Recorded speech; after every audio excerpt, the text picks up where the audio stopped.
Science of Psychic Healing by Yogi Ramacharaka, publishers notice. This book is not a book of theories, it deals with facts. Its author regards the best of theories as but working hypotheses to be used only until better ones present themselves. The fact is the principal thing, the essential thing to uncover, which the tool, theory, is used. The sanest thinkers, the best investigators hold no theory, not even the one dearest to them, that they are not ready and willing to throw away when a better one presents itself, whether that better one be discovered by themselves or other persons. This is the true philosophical spirit. It is true that this book may appear dogmatic rather than argumentative, but the author knows of no better way to present the facts of the subject, concisely and to the point, free from the web of theory and the quicksands of argument. And so he has decided to take the liability of the charge of dogmatism in order to deliver MS message to you in the style that lie feels will reach the greatest number and thus do the most good. The facts stated in the book are true, and may be so proven by you in your actual practice, if you will but follow instructions. This, after all, is better than argumentative proofs that fail to prove. The best way to get the benefit of this book is to start to put its teachings into practice. Do not be content with merely agreeing intellectually to its propositions, but get to work and do something. This is the only way for you to get the benefit of the book, to get your money's worth from the book. The author has placed in your hands the operation of a mighty force of nature. You must do the rest. He has pointed out the way. You must take the steps yourself.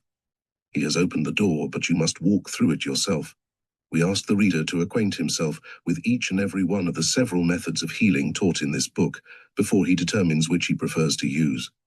The wisest will take a little from each, rather than to tie himself down to any particular method or system. Are good, but some will be better for individuals than others. The author mentions this fact and tells Yon how to select. The methods described in this book may be used in self-healing, even when it is not so stated in the text.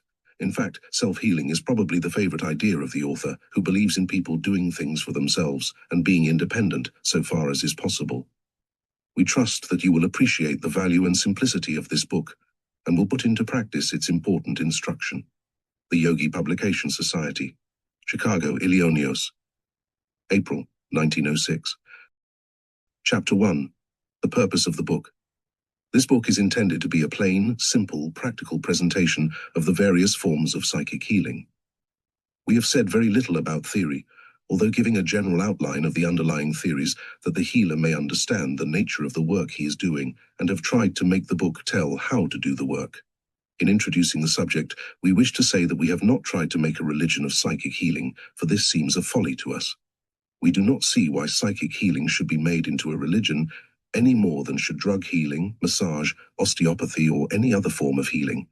All true healing results from an application of perfectly natural laws, and the power employed is as much a natural law as is electricity.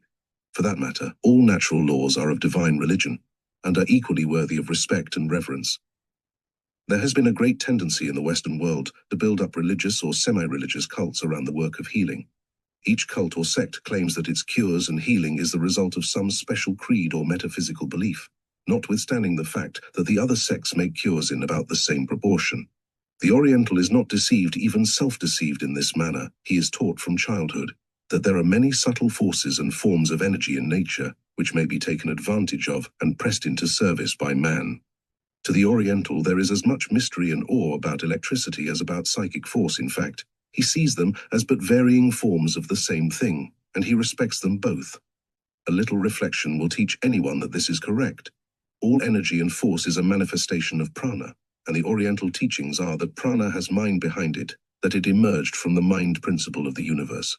We cannot speak at length of these theories here, and must refer students to our advanced course in Yogi philosophy for fuller information if they desire the same. The above facts being true, it follows that the Oriental psychic healer fails to feel that jealousy and prejudice regarding practitioners of other forms of healing, which, alas, is so prevalent in the Western world.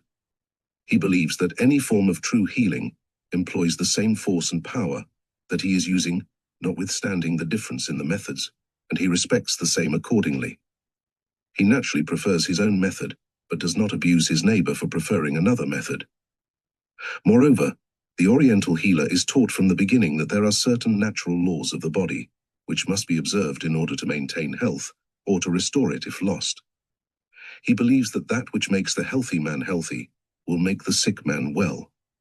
We allude to the natural laws regarding nutrition, elimination, breathing, etc. We have set forth our conception of these laws in our book, Hatha Yoga, and will briefly mention the same in the succeeding chapter entitled The Natural Laws of the Body, to which we refer all students, strongly advising them to acquaint themselves with these natural laws before attempting healing work.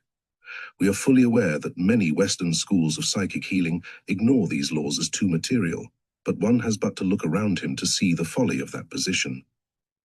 Natural laws may not be defied with impunity. We believe that if people would follow the teachings of Hatha Yoga, there would be no need for healing of any sort, for all would maintain health. But people will not do this, and therefore healing methods are necessary. And we believe that psychic healing is the best and highest form of healing known to man. But even psychic healing will not and cannot effect a permanent cure, unless the patient will change his or her habits of living, and will endeavor to live in accordance with nature's laws. So therefore, again and again, do we urge the healer to acquaint his patient with these natural laws of the body, Hatha Yoga, and while giving the healing treatments, he should endeavor to work in advice and instruction regarding the natural laws of the body, so that when the patient is healed, he will live in such a manner as to promote health and to hold the ground he has gained and not slip back again. We believe that these two books, companion books, Hatha Yoga and Psychic Healing, will give one the key to health. This book is not intended as a treatise upon disease. On the contrary, it says as little as possible about disease, and prefers to keep before the eye of the student the healthy condition and the means of bringing it about. Therefore, you will see but little of symptoms in this book. Symptoms are but various indications of a cause behind them, and we believe that there is only one general cause for disease, and that is improper functioning of the cells.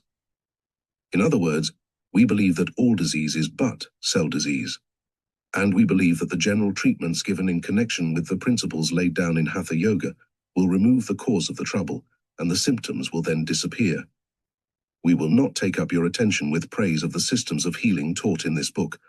We believe that the proof of the pudding lies in the eating, and we say to you, try it. Have confidence in yourself and in your healing power. It is your divine heritage, and is not a gift bestowed upon but a few.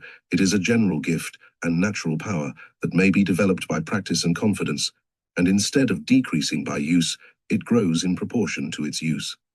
It is like a muscle that is developed by practice, but which becomes soft and flabby by non-use.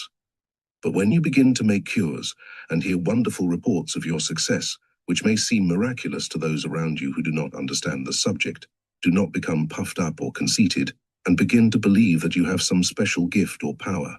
This is folly, for all healers are but channels of expression through which the natural forces and energies flow. You are but an instrument in the hands of natural laws. Do not forget this. This thought may be turned into a source of strength if you will look at the other side of the proposition and remember that you have the forces of the universe back of you. We advise the student to carefully study and acquaint himself with all of the methods taught in this book. After doing so, let him select the methods that appeal most to him, being guided by his intuition. Let him, if he is so led, take a little from one system and a little from another, and combine them into a system of his own. Let him take down wherever he finds it. Do not deem it necessary to tie yourself to any one system, or to wear the label or tag of any one school. Beware of labels and tags on the mind. Be yourself. Chapter 2. Natural Laws of the Body. As we have stated in our last chapter, we believe that the true secret of health lies in the observance of the natural laws of the body. These laws may be summed up as right living and right thinking. In our book, Hatha Yoga, we have explained our conceptions of these laws at considerable length and detail. We do not hesitate to state positively that every healer or searcher for health should acquaint himself with the instructions given in that book. Without an understanding of these fundamental laws, any and all forms of healing are but temporary makeshifts, and the patient, if he pursues the former improper modes of living and thinking, will relapse into his old condition when the treatments are discontinued. There can be no successful defiance of natural laws. In this chapter, we will run briefly over the principal laws described in Hatha Yoga. 4. The benefit of those readers who have not acquainted themselves with the contents of that book. But this chapter cannot begin to give the Hatha Yoga instruction fully, for that fills a good-sized book of itself.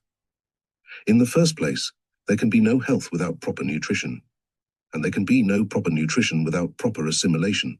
This being granted, it may be seen that one of the first things for a healer to do is to re-establish normal conditions in this respect and build up proper assimilation. This is why we have urged the healer to begin all treatments for all kinds of complaints with a treatment of the stomach, to restore normal conditions there.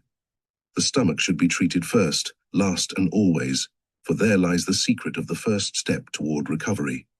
In fact, the majority of diseases may be traced directly to the stomach and to imperfect nutrition and assimilation. A man can no more thrive on non-nutritious food or food imperfectly assimilated than can a tree or plant or animal. Imperfect nutrition causes the blood to become poor and weak, and consequently every cell in the body becomes weakened and starved, and even the brain cells suffer with the rest and are unable to send proper currents of vital force and energy to the other parts of the body. Always begin treatments by treating the stomach thoroughly, by whatever method you use. Insist that it take care of the food given it, and that it assimilates the food and converts it into good, rich, nourishing blood, which will flow to all parts of the body, giving health and strength. And insist upon your patient partaking of nourishing food in sufficient quantities. One of the best ways to get the full nourishment of the food partaken of is by perfect mastication. Food perfectly masticated gives the full amount of nourishment contained within it, which food, half chewed and bolted, wastes the greater part of its nourishment. We urge the importance of this matter upon the healer. We have seen cases of ill-nourished people restored to health in a very short time, merely from the change in the manner of masticating the food. All food should be chewed until it becomes soft, pulpy, and pasty. The second important point is the irrigation of the body. As we have called it in Hatha Yoga, we mean the proper use of water. The physical system requires a certain amount of fluids daily in order to do its work properly. About 2 quarts of fluid in 24 hours is the normal amount for an adult. Without the proper amount of water, the body is unable to do its work properly and the system suffers. Perfect secretion and excretion requires the normal amount of fluids. Otherwise, the secreting glands are unable to manufacture the juices and fluids needed in digestion, absorption, and assimilation, and the excreting glands are unable to provide for the excretion or throwing out of the waste products of the system through the kidneys and bowels. The liver is unable to act without sufficient fluids, and the other organs likewise suffer. The third requisite for health is correct breathing. When you realize that unless correct breathing is performed by the patient, the blood is imperfectly oxygenated and is therefore unable to perform its functions, you will begin to see why a person breathing improperly is unable to have health. Practice deep breathing yourself until you understand it perfectly and then instruct your patient in the art. Our little book, The Science of Breath, gives full and complete direction for correct breathing. We advise you to acquaint yourself with its contents. Exercise, bathing, etc. are important things to be observed. The healer should inform the patient as to this fact. Sleep is a needed something that nature insists upon. Without a sufficient degree of rest, the brain becomes overworked and complications set in. In short, the patient should be instructed to become a normal, sane, natural being. Stick as closely as possible to nature, and she will do the rest. The natural laws are designed for the furtherance of health, and if not interfered with, will produce and maintain normal conditions. The trouble with us is that modern civilization has drawn us so far away from nature that our natural impulses and tendencies have been smothered and stifled, and we have ceased to listen to nature's voice until she has become disheartened and has ceased to call us. The only sane plan is to get back to nature, as near to her as possible. Live as natural a life as possible, and you will have the reward that nature bestows upon those who are true to her. Our book, Hatha Yoga, is the yogi conception of the natural life. Natural life is taught on every page. It holds that there is a great intelligence permeating all life, and that every natural law is a divine law and should be so regarded and observed. We urge upon every healer the duty and privilege that is his to educate and inform the patients to whose aid he is called in these laws of right living and right thinking. This particular book is not designed to repeat the instruction contained in Hatha Yoga, but instead is designed to supplement it to the end that those who have violated nature's laws and who are suffering therefrom may be speedily brought back to normal conditions, the condition of health, and again started on the road of life. The healer should be more than a healer. He should be an instructor and educator of the people. In this way, he makes his calling a divine and sacred one, instead of that of a mere tinker of bodies. Keep Isaidel ever before you, and your work will be one of the greatest pleasure as well as of the greatest success. Remember the brotherhood of man, and realize that your work in the world is to spread the glad tidings of health and strength, and lead your brothers back to Mother Nature, from whose bosom they have strayed. Chapter 3. The Instinctive Mimics. In our 14 lessons, we called your attention to the various planes of the mind, and, among others, the instinctive mind. This plane of the mind, as we told you, controls and manages the growth, nourishment, and operation of the physical body, every operation and function of every organ, part and cell being under the control and direction of thin part of the mind. This part of the mind never sleeps, but attends to its duties while the seasoning faculties are quieted in slumber and rest. The constant work of repair, replacement, change, digestion, assimilation, elimination, etc. is performed by this part of the mind, all below the plane of consciousness. The wondrous work of the body is carried on this plane of mind, without our conscious knowledge. The intelligent work of the cells, cell groups, ganglia, organ intelligences, etc. are under the superintendence of this plane of mind. In our next chapter, we give you a short account of this wonderful world of cell life that exists in every human organism. We advise you to read that chapter, as it will throw light on many puzzling questions and will enable you to direct your healing powers intelligently. The instinctive mind is not confined to the brain as a seat of operations, but is distributed over the entire nervous system, the spinal column and solar plexus being important centers for its operations. One of the most important facts that we have to consider in connection with the instinctive mind in this book is that it is susceptible of interference on the part of the conscious mind. This interference may be for good or bad, according to the nature of the suggestions passed on by the conscious mind. In our chapter on suggestion, we have given a number of instances to illustrate the effect of the mind on the bodily functions. This effect of thought is occasioned by the conscious mind passing on suggestions to the instinctive mind, which then proceeds to act upon them. Many a man has become sick by reason of adverse and hurtful suggestions accepted by him, and I passed on to his instinctive mind.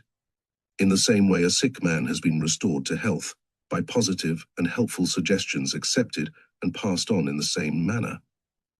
And in both cases, remember, the diseased condition and the restored healthy condition were occasioned by perfectly natural process, by the instinctive mind passing on its orders to its subordinate parts, cells, organs, etc.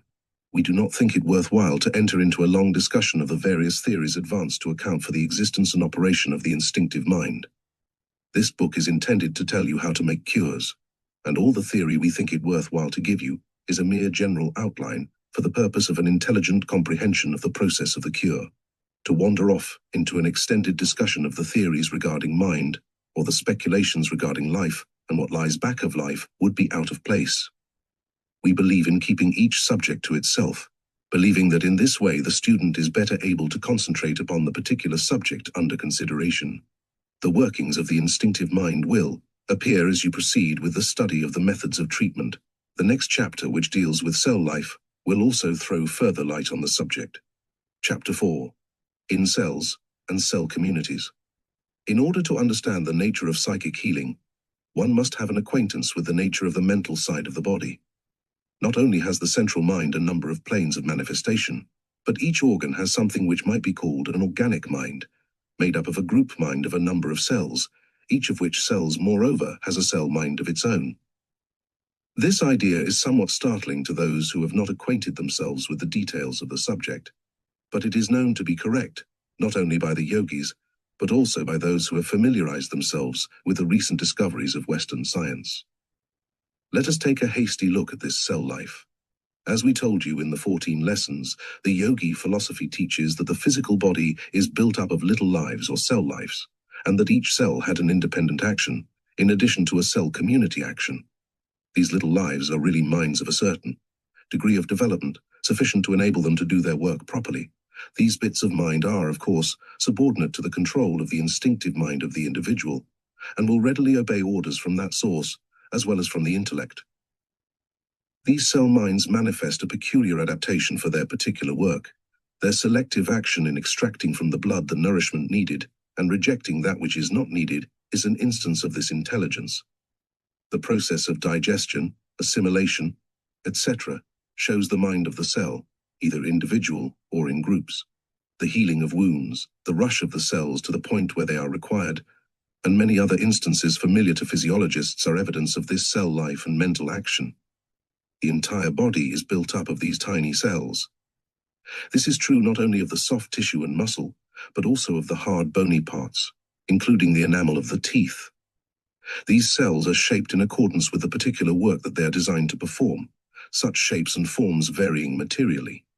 Each cell is practically an individual, separate, and more or less independent, although subject to the control of the organic mind, and, still higher, the instinctive mind. The cells are constantly at work, each performing his own particular task, like a well-trained soldier in an army. Some of the cells are active workers, and others are of the reserve force, kept awaiting some sudden and urgent call to duty. Some are stationary, and others are moving about attending to their particular duties and tasks. Some of them act as the scavengers of the system, carrying away the refuse and debris of the system, while others carry the nourishing elements of the food to all parts of the body. Cell life has been compared to a large and well-ordered community, each individual doing his own particular work, all for the common good. The community is a large one, it being estimated that there are at least 75 billion of the red blood cells alone. These red blood cells are the common carriers of the body and float in the arteries and veins, carrying a load of oxygen from the lungs and delivering particles of it to the various tissues of the body, which give life and strength to the particular parts. On their return journey through the veins, the cells carry with them the waste products of the system. Like a merchant vessel, these cells carry a cargo on their outgoing trip and bring back a second cargo on their return. Other cells perform police work and protect the system from bacteria, etc., which might produce trouble in the system. These policemen are quite savage and usually get rid of the intruder by devouring him, but if unable to so dispose of him, they rally in number and finally eject him from the system in the shape of a boil, pimple, etc. The cells enable the body to carry on its work of continual regeneration. Every part of our bodies are being repaired constantly by fresh material, and the cells do the work. Millions of these little workers are constantly moving along, or else working in a fixed position in the parts of our bodies, renewing the worn-out tissues and replacing them with new material, and at the same time throwing out of the system the worn-out and discarded material. Each of the cells of the body, no matter how humble may be its functions, is possessed of an instinctive knowledge of that which is vital to its life work and its own life. It takes nourishment and reproduces itself by increasing in size and then separating. It seems to have a memory, and in other ways manifests mind action.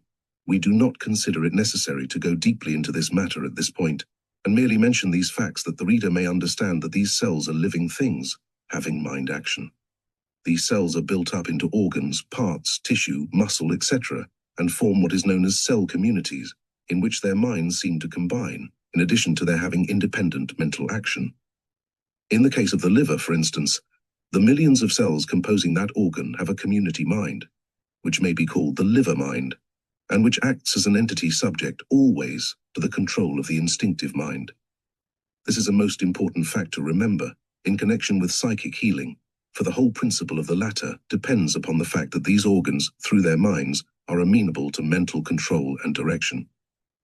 As we have said, each cell belongs to a cell group, and each group forms a part of a larger group, and so on, until the whole forms a great group or whole community of cells under the control of the instinctive mind, and the little minds of the entire cell community combine under the control of that great instinctive mind, and, at the same time, there are lesser combinations, and still lesser, until the mind of the single cell is reached. The entire mental organism of the cells is something quite wonderful and startling. The control of these cell communities is one of the duties of the instinctive mind, and it usually does its work very well, unless interfered with by the intellect, which sometimes sends it fear thoughts and demoralizes it. The intellect insists upon interfering with the established order of the body, and by introducing strange customs and habits, tends to demoralize the cell communities and to bring disorder into their ranks. Sometimes something akin to rebellion springs up among these cell communities or groups, and they revolt at working overtime or from similar reasons. In this connection, we take the liberty of quoting from our book entitled Hatha Yoga, which gives a clear idea of these cell rebellions. The book says, at times it seems that some of the smaller groups go on a strike, rebelling against unaccustomed and improper work forced upon them. Working overtime and similar causes, such as a lack of proper nourishment. These little cells often act just as would men under the same circumstances. The analogy is often startling to the observer and investigator. These rebellions or strikes seem to spread if matters are not arranged, and even when matters are patched up, the cells seem to return to their work in a sullen manner, and instead of doing their work the best they know how, they will do as little as possible, and only just when they feel like it. A restoration of normal conditions, resulting from improved nutrition, proper attention, etc., will gradually bring about a return to normal functioning, and matters may be very much expedited by orders from the will, directed immediately to the cell groups. It is astonishing how soon order and discipline may be restored in this way. Science has shown us the truth of the old yogi teachings that all disease was cell disease, and it follows that if we can manage to get control of the cell trouble, we have mastered the entire problem. This control may be acquired in a number of ways, and the explanation of these ways and their method of application forms the subject of this book. Chapter 5. The 3 forms of psychic healing. As we stated at the close of our last chapter, the control of the cells manifesting physical disease might be accomplished by the several forms of psychic healing, which may be considered in 3 forms known as pranic healing, or healing by the sending of prana, or vital force to the affected parts, thereby stimulating the cells and tissue to normal activity, the result being that the waste matter is ejected from the system and normal conditions restored. This form of healing is known in the Western world as magnetic healing, etc., and many cures have been made by reason thereof, although many of the healers have not known the principles underlying the work, although they had acquired a very good working knowledge of the methods to be employed. Mental healing, by which is meant the control of the cell minds, either direct or through the instinctive mind of the sick person. This form of healing includes what is known in the Western world as mental healing, direct and absent, suggestive healing, psychic healing, etc., etc., etc., and includes many so-called religious forms of healing, which are but forms of mental healing, disguised under the cover of religious teachings and theories. Spiritual healing, by which is meant a high form of healing, arising from the healer, possessing a high degree of spiritual unfoldment, and allowing the light of his or her higher mentality to pour forth upon the mind of the patient, bathing him in a wave of high thought and lifting him, temporarily to a higher plane of being. This form of healing is not nearly so common as one might be led to believe from listening to the talk of the healers and their patients. In fact, it is very rare, and none but healers of a very high order possess it. Many who think that they have it are simply using the ordinary methods of mental healing and have not the slightest idea of what true spiritual healing consists. But no harm is done, so long as the results are obtained, and we merely mention the matter here, that the reader may form a clear idea of the entire subject. Each of these forms of psychic healing will be considered in turn as we proceed. The principal point to be remembered at this point is that at the last, all forms of psychic healing are forms of mental healing. Even the healing by prana is mental healing, for the prana is moved by the mind, and in fact is the power of mind itself, as we shall see presently. The disease or trouble is called physical, that is manifest in the cells of the physical body, and if we examine it closely, we will see that it is really a mental trouble of the particular cells affected. And consequently, the only way a cure may be effected is by reaching the mental part of the cell and rousing it to normal activity. This may be accomplished in many ways, but all ways, at the last, are mental ways, for it is not the way that works the cure, but the mind that is aroused by the way. These points will be brought out. In our next chapter, we shall consider the form of psychic healing called pranic healing. Chapter 6. The Principles of Pranic Healing. Before we can understand pranic healing, we must understand something about prana. Prana is the name given by the yogi philosophers to vital force, or energy, which is found within the body of every living thing. It may be called the life force. At the last, prana is known to be mental in its nature, and is the energy of the mind of the universe. But in order to avoid metaphysical distinctions in this book, let us follow the usual custom of treating prana as an independent thing, just as we do mind and matter. The yogis teach that prana is a universal principle, as something pervading all space, and together with mind and matter composing the threefold manifestation of the Absolute. Leaving aside the manifestations of prana in the forms of force known as electricity, heat, light, etc., let us consider it in its manifestation of vital force, which is the only aspect with which we are concerned in this book. Prana is the force by which all activity is carried on in the body, by which all bodily movements are possible, by which all functioning is done, by which all signs of life manifest themselves. We have described prana at considerable length in our other books, and do not desire to repeat ourselves, and to take up space in such repetitions any more than can be avoided. Briefly, however, we may say that prana is that principle of life which is found in the air, water, food, etc., from which the living organism absorbs it to use in the work of the body. We advise all students of this book to read either the science of breath or else hatha yoga in order to gain a fuller idea of the subject of prana. In the books named, we have given many exercises whereby prana may be stored up and acquired, and also how it may be used. The general principles of pranic healing rests on the fact that prana may be transferred or transmitted from one person to another in many ways. The usual method, and the most effective, is to use the hands and make passes over the sick person, and at the same time directing a current of prana to the affected part, thereby stimulating and stirring into activity the sluggish cell groups.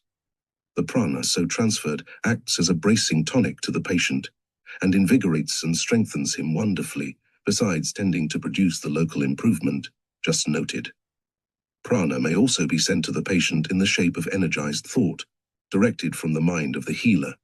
This fact has not generally been brought out in works on the subject, but we shall pay much attention to it in our consideration of pranic healing in our next chapter. In fact, very wonderful healing work may be performed by those methods alone, without reference to the other phases of healing. The student will notice that we are not tarrying long to discuss theories. This is done purposely, for we wish to make this book a book of practical facts and instruction, and the majority of the theories will be familiar to those who have read our other books, which, although not devoted to the subject of healing, nevertheless touch upon the general theories underlying all psychic phenomena. Healing of the sick by means of laying on of hands has been known from the earliest days of the race. As far back in history as we are able to go, we may find trace of this practice, and it is only fair to surmise that before the days of written history, the custom was likewise prevalent. It is found among all races of people today, even among the savage races. It seems to have arisen from an instinctive conviction in the mind of man that healing lay in that direction. The Indians, the Egyptians, the Jews, the Chinese of ancient days were perfectly familiar with this form of healing. In Egypt, the ancient carvings in the rocks show healers treating patients by placing one hand on the stomach and the other on the back, and the early explorers of China report that similar practices were common there. The Old Testament is full of instances of this form of healing, and we also find cases mentioned in the New Testament. St. Patrick is reported to have healed the blind in Ireland by placing his hands upon their eyes. St. Bernard is reported as having cured 11 blind people, and to have enabled 18 lame persons to regain the use of the limbs, all in one day. And in Cologne, he is reported to have cured 12 lame people, also 3 dumb persons, and 10 deaf ones, all by means of the laying on of hands. The history of the early church is full of instances of this sort, and making allowance for the romantic tales that always arise in such cases, we may see that much good and effective work was done by these people in this way. Pyrrhus, the king of Epirus, is reported by history to have had the power of curing colic and diseases of the spleen by touching the persons affected. The emperor Vespasian is said to have cured nervous diseases and lameness, blindness, etc. by laying on of hands. Hadrian cured people having dropsical diseases by applying the points of his fingers to them. King Olaf healed instantaneously by laying his hands upon the sufferer. The early kings of England and France healed goitre and throat affections by the king's touch. In England there was a disease called the king's evil, which was thought to be curable only by the touch of the king. The courts of Habsburg were believed to be able to cure stammering by a kiss. Pliny reports that in the ancient days there were men who cured the bites of serpents by the touch. Numerous religious celebrities cured disease by the laying on of hands. In England, great rakes created quite a sensation and invited persecution. By going about curing all sorts of diseases in this way, his success in curing diseases that had been thought to be curable by the king's touch caused many to regard him as a pretender to the throne. In the 17th century, a gardener named Leverett performed wonderful cures in the streets of London by stroking the afflicted with his fingers. In a Sicilian innkeeper named Eichter cured thousands of people by applying his hands to them. So you see, the fact of pranic healing has made itself apparent in all ages and among all people, and those having sufficient confidence in themselves to perform cures were looked upon as specially gifted persons. But the fact is that the gift is one common to the race, and may be manifested by anyone who has sufficient confidence in himself to try it, and who has sufficient earnestness to throw his heart into the work. The old yogi teachers of over 25 centuries ago had reduced this form of healing to a science, and traces of their knowledge filtered out to all parts of the world. The Egyptians obtained their knowledge from the great yogi teachers and established schools of their own. The Greeks obtained a similar knowledge from India and Egypt, and the Hebrews and Assyrians are believed to have obtained theirs through Egyptian channels. The early Greek physicians performed their principal cures by the laying on of hands and manipulation of the affected parts of the body. With them, the healing process was something belonging to the orders of the priesthood, and the general public were not allowed to participate in its mysteries. Hippocrates has written, "The affections suffered by the body, the soul sees quite well with shut eyes." Wise physicians, even among the ancients, were aware how beneficial to the blood is to make slight frictions with the hands over the body. It is believed by many experienced doctors that the heat which oozes out of the hand, being applied to the sick, is highly salutary and assuaging. The remedy has been found to be applicable to sudden, as well as habitual pains, and various species of debility, being both renovating and strengthening in its effects.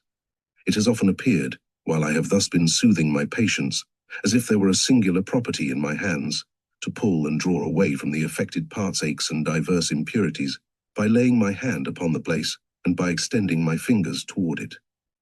Thus, it is known to some of the learned that health may be implanted in the sick by certain gestures and by contact, as some diseases may be communicated from one to another.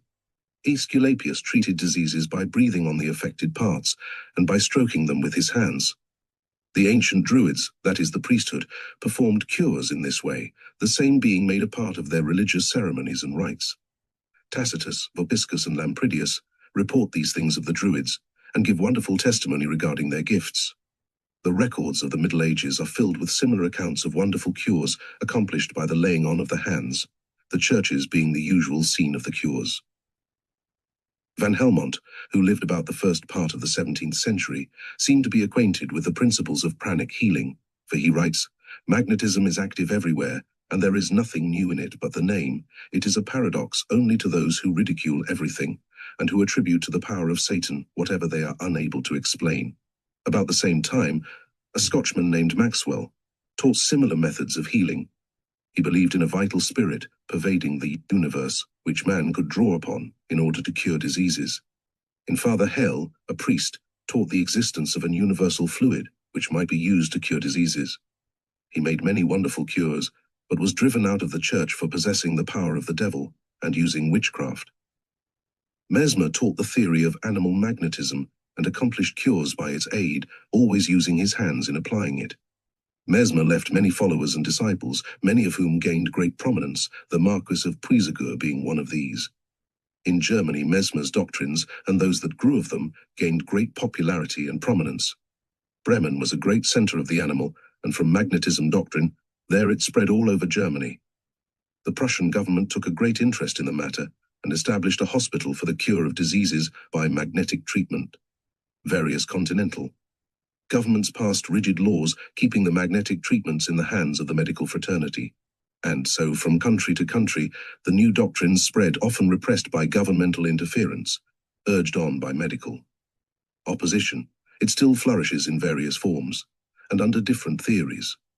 During the past 10 years, it has gained great prominence in America and Great Britain, both from the various schools of magnetic healing, as well as from the tremendous growth of the New Thought movement. Many theories have been evolved to account for it, ranging from purely material ones to religious conceptions. But, notwithstanding the theories, the work went on, and cures were accomplished. The laying on of hands played a prominent part in nearly all these forms of healings, in spite of their theories or names of their schools. Many people still believe that this form of healing is some sort of special gift inherent in and bestowed upon certain individuals. But this is not so, for the gift of healing is inherent in each person, although some attain more proficiency than others by reason of their peculiar temperamental adaptability for the work. And all may cultivate and develop this gift. We do not care to devote a great deal of space to the theory underlying pranic healing, for all the various forms of healing by the laying on of hands really comes under this head, in spite of conflicting theories and names. But we may as well briefly run over the fundamental ideas underlying the subject. Perhaps the better way would be to identify the word prana with that which we recognize as vital force, so we will use the word vital force in this chapter, in our work of explaining the nature of prana. Vital force is that which underlies all physical action of the body. It is that which causes the circulation of the blood, the movements of the cells, in fact, all the motions upon which depend the life of the physical body. Without this vital force, there could be no life, no motion, no action. Some call it nervous force, but it is the one thing, no matter by what name it may be called. It is this force that is sent forth from the nervous system by an effort of the will, when we wish a muscle to move. And it is this force which causes that muscle to move. It is not necessary to go into a discussion of the real nature and essence of this vital force, for that would carry us far into other phases of the subject. Enough for our purpose is the fact that it really exists, and may be used in the healing of disease. The electrician, even the most advanced men of that science, know nothing of the real nature of electricity, and yet they are able to make wonderful use of it, and to understand its laws of operation. And so it is with this matter of vital force, for to understand its real nature and origin, one would need to know the real nature and origin of the universe. But man may undoes use this force every moment of his life, and may turn it to account in other ways, such as the healing of the sick. Man absorbs immense supply of vital force from the food he eats, the water he drinks, and largely from the air he breathes. He also has a mental source of energy, whereby he draws to himself energy from the great reservoirs of energy of the universal mind. In our books Science of Breath and Hatha Yoga, we have gone into this matter at greater length, and all students of psychic healing should acquaint themselves with those books, if they have not done so already. This vital energy is stored up in the brain and great nerve centers of the body, from which it is drawn to supply the constantly arising wants of the system. It is distributed over the wires of the nervous system to all parts of the body. In fact, every nerve is constantly charged with vital force, which is replenished when exhausted. Every nerve is a live wire through which the flow of vital force proceeds. And, more than this, every cell in the body, no matter where it is located or what work it is doing, contains more or less vital energy at all times. A strong, healthy person is one who is charged with a goodly supply of vital force, which travels to all parts of the body, refreshing, stimulating, and producing activity and energy. Not only does it do this, but it surrounds his body like an aura, and may be felt by those coming in contact. A person depleted of vital force will manifest ill health, lack of vitality, etc., and will only regain his normal condition when he replenishes his store of vitality. While the medical fraternity are quite free to express their belief in the existence of vital force, although they differ in their theories regarding the nature of the same, they insist that it cannot be transferred beyond the limits of the nervous system of the person producing or manifesting it. But this is contradicted by the actual experiences of thousands of people who know that vital force, prana, or magnetism, call it what you will, may be, and has been transmitted to the body of a third person, who is thereby strengthened and invigorated by reason thereof. Many of the advocates and practitioners of this form of healing have caused a confusion in the public mind by calling it magnetism, or magnetic healing, etc. There is nothing magnetic about this vital force, for it arises from an entirely different cause, although, to be sure, all forms of force or energy arise from the same primal cause. Vital force is something which plays its own part in the economy of nature, and that part is entirely different from that played by magnetism. It is something different from anything else, and can be compared only with itself. All persons have more or less vital force, and all persons have the power of increasing their store and of transmitting it to others, and thereby curing disease. In other words, all persons are potential healers.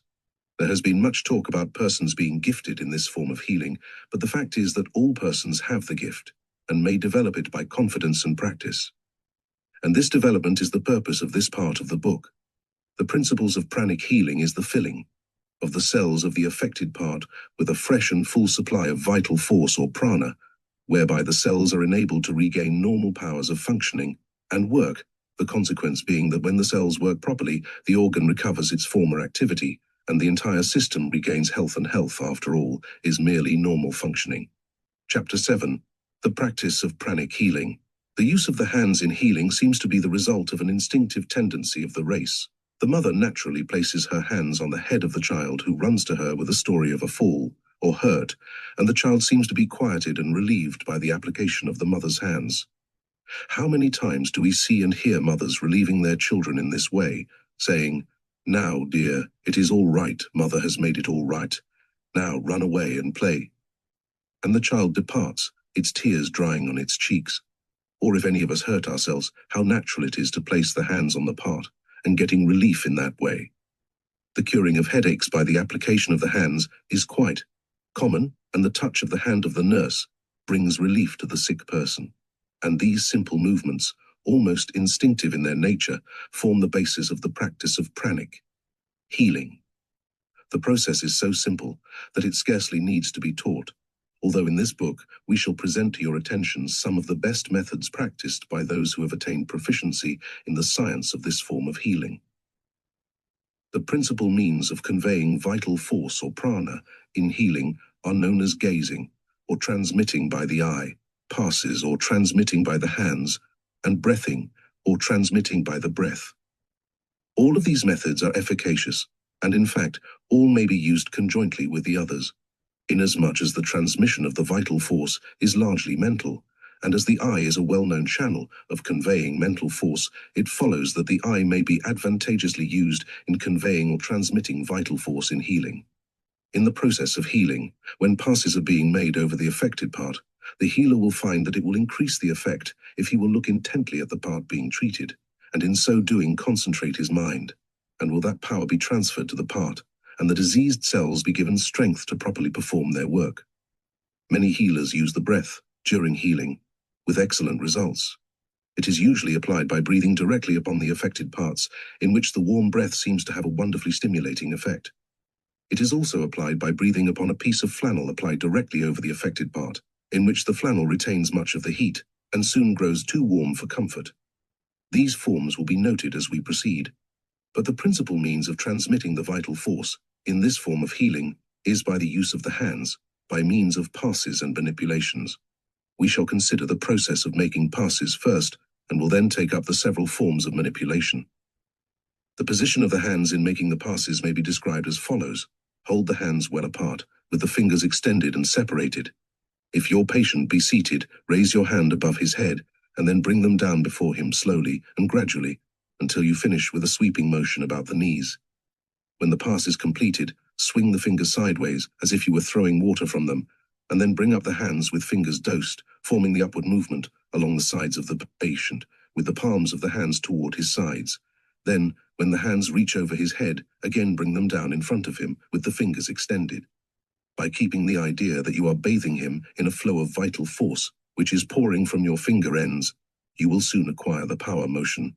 And, after all, each healer has his own favorite motions, which come to him instinctively.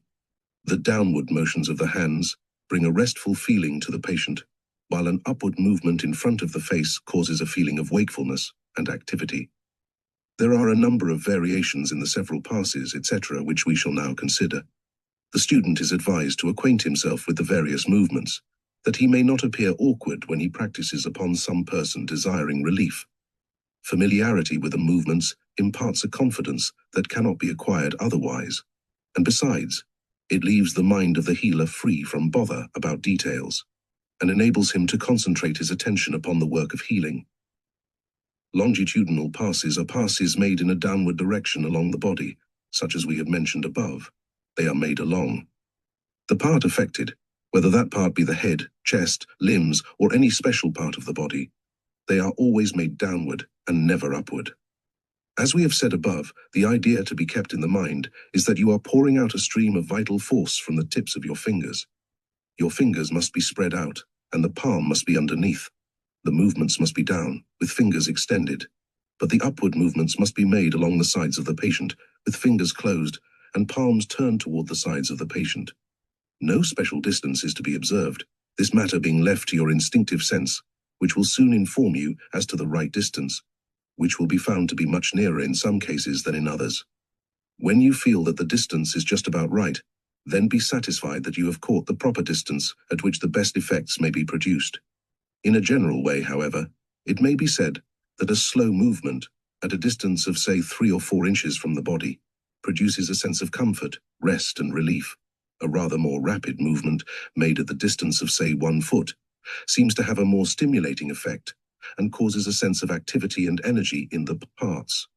A still more stimulating effect is obtained when the passes are made more rapidly and vigorously at a distance of say 2 feet from the body. These last mentioned passes tend to stimulate the circulation and to arouse activity in sluggish organs. Transversal passes are passes made across the body or part. They are made by turning the hands so that the palms will be sideways and outward, instead of inward. This will require a peculiar turning of the wrist, but the position will soon become easy.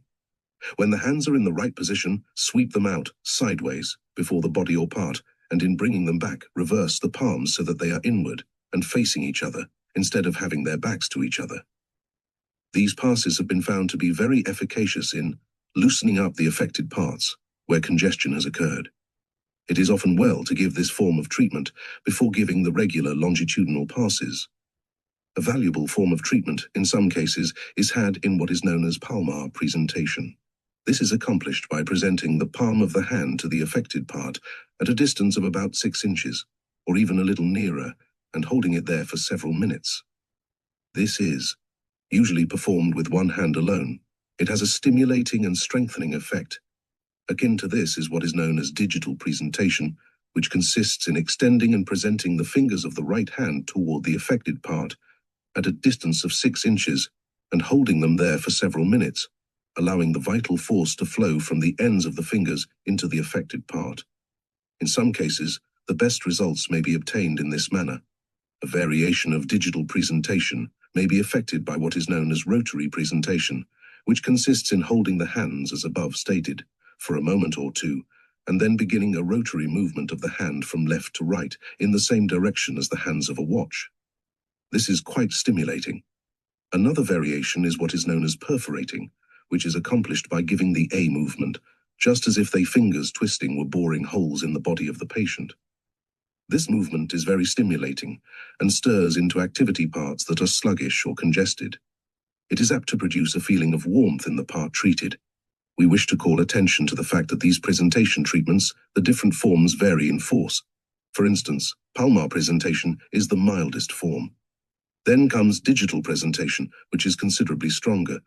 Then comes rotary presentation, which manifests a considerably higher degree of energy. Then comes perforation, which is the strongest of all. Very good results may be obtained in certain cases by what is known as the application, the hands, which consists in merely placing the hands directly upon the flesh over the affected part and holding them there for several moments. Then removing them, rub the palms briskly together and replace them on the part. Repeat this a number of times, and marked results will be apparent.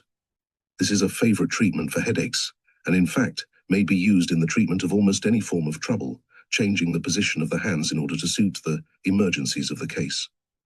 In cases of neuralgia, etc., this form of treatment is found valuable in relieving the pain. Stroking is a form of treatment that is very beneficial in directing the circulation and equalizing it when there appears to be a tendency toward imperfect circulation, etc. It has a sedative, soothing effect and is a very good method to use in winding up or terminating a treatment. Stroking should be applied by bringing the tips of the fingers in a very light contact with the body of the patient, over the affected parts or over the entire body. It should always be performed in a downward or outward direction and never in an upward or inward direction. It should be performed in one direction only and not to and fro. The tips of the fingers are to be moved gently over the body with a very light contact, not even the weight of the hand being allowed to bear upon the patient. Lightness, gentleness, airiness are the words best describing the movement. A little practice will give the student the right movement. If you desire to stroke the entire body of the patient, it is well to divide the process into 2 distinct treatments, viz. from the head down to the waist, and from the waist down to the feet. In giving the general stroking treatment to the whole body, it is well to devote considerable attention to the chest and abdominal region in order that the organs be stimulated and their magnetism equalized. It is well also to remember that the old and tried principle of bubbing is but another mode of communicating vital force or prana. This form of treatment is as old as the race and has been practiced in all times and by all peoples. Alpini reports in his work entitled De Medicins Egyptiorum that the Egyptian priests were adepts at certain mystical and medical rubbings, which form of treatment was used by them in curing chronic diseases. Hippocrates held rubbings in high favor and evidently employed them very frequently. He has written as follows: "A doctor ought to know many things. He should not be unacquainted with the benefits to be derived from rubbing. With its application, quite contrary effects may be produced. It loosens stiff joints and gives tone and strength to those which are relaxed." Celsus, nearly 2,000 years ago, was a vigorous advocate of this method of treatment, and in his books he devotes much space to this form of vital treatment, and incidentally proves that it was known and practiced long before his time. In ancient Borne, rubbing was a favorite form of treatment and was employed regularly by the wealthy in order to keep in good condition, a practice that is followed by many wealthy people of our own times under the name of massage, etc. Alexander of Tralles, a Greek physician of the 6th century, was an initiate in the mystic rubbings and incorporated it in his practice. He claimed that it helped to throw off morbid matter and calmed the nervous system and facilitated perspiration. He also held that it tended to calm convulsions and was efficacious in a number of complaints. He wrote much on the subject and agreed with Hippocrates that these secret rubbings should be imparted only to sacred persons and not allowed to become the property of the profane. Peter Borel, the physician to Louis XIII of France, reports that one Déguste, a clerk of the court at Nismes, healed multitudes of people by rubbing their limbs. And in our own time, massage is a deservedly popular form of treatment, and the new school of osteopathy is growing in favor. In both of these forms of practice, outside of any particular virtue due to the particular merits claimed by the respective practitioners, there is a great benefit derived by the transmitting of vital force from healer to patient, whether the practitioner admits this to be the case or not. In rubbing for the purpose of stimulating the parts by vital force, the healer should be gentle in his movements, force not being desirable or necessary, as the effect is gained by the passing of vitality to the parts, not by the mere manipulation. In applying this form of treatment, the palm of the hand and the lower part of the fingers should be used. The tips of the fingers and the end of the thumb should be turned back. Healers having a fleshy lower part of the thumb may use its palmar surface effectively in this treatment. The movements should be made downward. Some practitioners use a slightly different movement from that above indicated, inasmuch as they make a peculiar pressure with the flat ends of the fingers, following after the pressure of the palm of the hand. Students may follow either plan, as may seem preferable to them. Some healers claim to get the best results from this employment of the finger ends, while others carefully avoid the use of same. In each case, it has been noticed that the particular form of treatment is used because the healer feels that the vital force is best conveyed by his particular form of treatment. It seems to be a matter of feeling on the part of the healer, and this peculiar feeling is a safe rule to follow, and it manifests itself to all persons after they begin to give treatments. Another form of treatment, known as rotary motion, has been found to be very efficacious by a number of healers. It consists in a circular rubbing movement of the hand and fingers over the affected parts. The movements should always be made in the direction of the movement of the hands of a watch, and never in a reverse direction. This movement produces activity of the cells and is useful in cases of sluggish functioning, etc. Another form of treatment is known as kneading, and is found valuable in cases of stiffened muscles, rheumatism, etc., in which the trouble is local and not organic. Kneading is accomplished by grasping the muscles or tissues and working them against the adjacent surfaces. It is composed of 3 different forms, VI, surface kneading, palmar kneading, and digital kneading. Surface kneading is practically a pinching movement and consists in grasping the skin firmly between the thumb and forefinger, and then lifting it up a little, and then releasing it and letting it fly back to its normal condition. The 2 hands are used alternately, the one picking up the skin as the other drops it, the surface being gone over in a systematic manner. This is quite a stimulating treatment, and is very beneficial in cases of poor circulation, etc. Palmar kneading is performed with the whole hand. The healer grasps the flesh or muscle with the palm of his hand, with fingers close together, and the thumb out. Do not use the thumb, but grasp the flesh between the palm of the hand and the fingers, the lower part of the palm called the heel of the hand, and the fleshy part of the thumb being used in the movement. Hold the flesh firmly and do not allow it to slip. Knead deeply so as to reach well into the muscles and flesh. The muscle or flesh should be thoroughly worked, and yet not sufficiently to produce soreness. Do not use too much force, but be gentle and yet firm. Use the hands alternately. There are a number of variations of this movement, which will come to the healer as he practices. He will feel that his hands are alive, and he will feel instinctively the best way to impart that life. Digital kneading is performed by grasping the flesh between the finger and thumb and gently rubbing it against the other flesh or bone.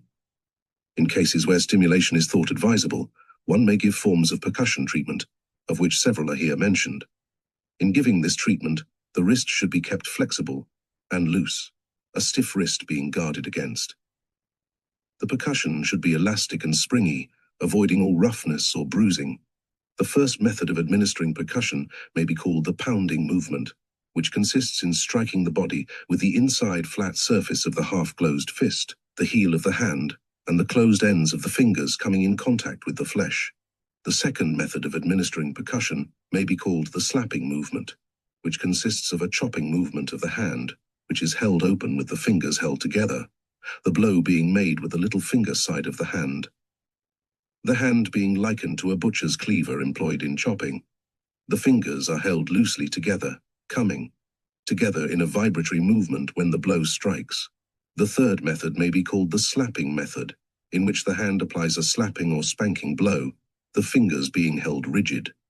The fourth method may be called the clapping method, in which the hand is held in a hollow shape, so as to give forth a hollow sound, the position being similar to that employed by some people in a theatre when they wish to make a loud hollow sound with their hands, in applauding. A little practice will perfect one in this movement. The fifth method may be called the tapping method, and consists in holding the tips of the fingers of each hand together, and then tapping the body, using the hands alternately. A favorite method of administering pranic or vital force treatments is what is known as the vibrational treatment, and consists of a series of vibrating movements of the healer's hand. The fingers are usually employed in giving this treatment. The fingers are placed firmly over the part to be treated, and then a fine trembling or vibrating movement is communicated to the hand by the muscles of the arm.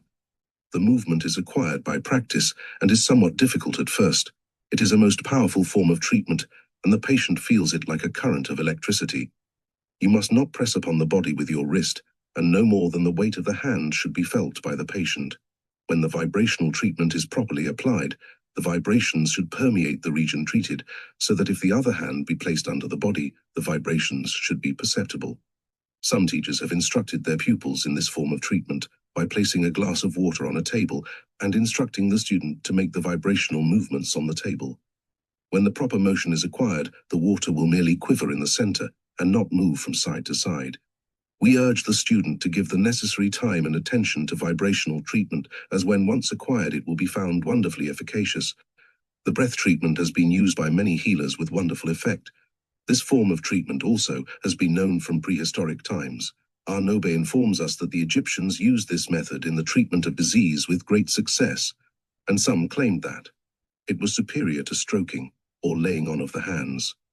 Merklin, in Mis Tractatus Medicoviae, tells of a case in which a young child, apparently lifeless, was restored to life and strength by the breath of an old woman. Borel tells of a sect in one part of India who cured sickness by this method. And there are in India today certain priests who breathe on the sick and seem to impart new life and vigor to them. Borel tells of a case in which a servant brought to life the apparently dead body of his master by breathing upon him, and adds, quaintly, "Is it astonishing that the breath of man should produce such results when we read that God breathed into the body of Adam to give him life? It is a fraction of this divine breath which even today can bring back health to the sick." In Spain there are persons called ensalmadores, who heal by the saliva and by the breath. There are two general methods employed by healers in breath treatment. The first is generally known as hot insufflation, which consists in placing over the affected part a clean towel or napkin, and then pressing the half-opened mouth close up to the body, so that the breath cannot escape. Then breath slowly but firmly, as if you were causing the breath to penetrate the body. The towel will become very warm, and the patient will plainly feel the heat. Another form of giving this treatment is to hold the lips at a distance of nearly an inch from the body, and to breathe upon it just as one does in winter to warm his hands. The second plan consists in puckering up the lips and blowing the breath from a distance of a foot or more, just as if you were trying to blow out a candle. This has a calming effect and may even produce drowsiness. It is also useful in clearing a congested head, caused by overstudy, etc. Treatment by the eye is also much in favor by some healers, who use it in the following manner. They allow their gaze to sweep over the persons or the affected part, and literally bathe the patient in their rays. Vital force is oftentimes imparted by means of intermediate objects, such as handkerchiefs, etc., which have been magnetized or treated, just as if the person themselves were being treated. To treat or magnetize an object, such as a handkerchief, etc., the healer must make the passes over it, until he feels that it is surcharged, when he may discontinue his efforts. The object, when worn by the patient, seems to radiate its magnetism gradually, until after several days it seems to be exhausted. Some magnetize the object by holding it between their hands for a time. In giving the several treatments, it is well to always conclude by giving the stroking treatment, before described. This leaves the patient soothed and calmed down, and quieted. Never fail to quiet down the patient after a treatment. These things will soon come intuitively to the healer, and after all, there is a something that cannot be taught except by one's own experience. And no two healers follow just the same methods. Do not be afraid to follow your intuitive sense in this direction. Chapter 8. Pranic Breathing. Pranic breathing plays a very important part in pranic healing. It is the means or method whereby the supply of prana is increased and whereby it may be distributed to the affected parts. Pranic breathing is based upon the unceasing vibration which is always in evidence throughout all nature. Everything is in constant vibration. There is no rest in the universe. From planet to atom, everything is in motion and vibration. If even a tiny atom would cease to vibrate, the balance of nature would be disturbed. In and through incessant vibration, the work of the universe is performed. Force or energy is constantly playing upon matter and producing the phenomena of life. The atoms of the human body are in a state of constant vibration. Vibration and motion is everywhere in evidence in the human economy. The cells of the body are constantly to be destroyed, replaced, and changed. Change everywhere and always. Rhythm pervades the universe. Everything from the greatest sun to the tiniest atom is in vibration and has its own particular rate of vibration. The circling of the planets around the sun, the rise and fall of the sea, the breathing of the heart, the ebb and flow of the tide, all follow rhythmic laws. All growth and change is in evidence of this law. Our bodies are subject to this law, as well as are all other forms of matter. And upon an understanding of this law of rhythm depends largely the yogi theory of breath and pranic healing. By falling in with the rhythm of the atoms of which the body is composed, the yogi manages to absorb a great amount of prana, which he disposes of to bring about the results desired by him. The body which you occupy is like a small inlet running into the land from the sea. Although apparently subject only to its own laws, it is really subject to the ebb and flow of the tides of the ocean. The great sea of life is swelling and receding, rising and falling, and we are responding to its vibrations and rhythm. In a normal condition, we receive the vibration and rhythm of the great ocean of life and respond to it. But at times the month of the inlet seems choked up with debris, and we fail to receive the impulse from Mother Ocean, and in harmony manifests within us. You have heard how a note on a violin, if sounded repeatedly and in rhythm, will start into motion vibrations which will in time destroy a bridge. The same result is true when a regiment of soldiers crosses a bridge, the order being always given to break step on such an occasion, lest the vibration bring down both bridge and regiment. These manifestations of the effect of rhythmic motion will give you an idea of the effect on the body of rhythmic breathing. The whole system catches the vibration and becomes in harmony with the will, which causes the rhythmic motion of the lungs, and while in such complete harmony will respond readily to orders from the will. With the body thus attuned, the yogi finds no difficulty in increasing the circulation in any part of the body by an order from the will, and in the same way he can direct an increased current of nerve force to any part or organ strengthening and stimulating it. In the same way, the yogi, by rhythmic breathing, catches the swing, as it were, and is able to absorb and control a greatly increased amount of prana, which is then at the disposal of his will. He can and does use it as a vehicle for sending forth prana to others.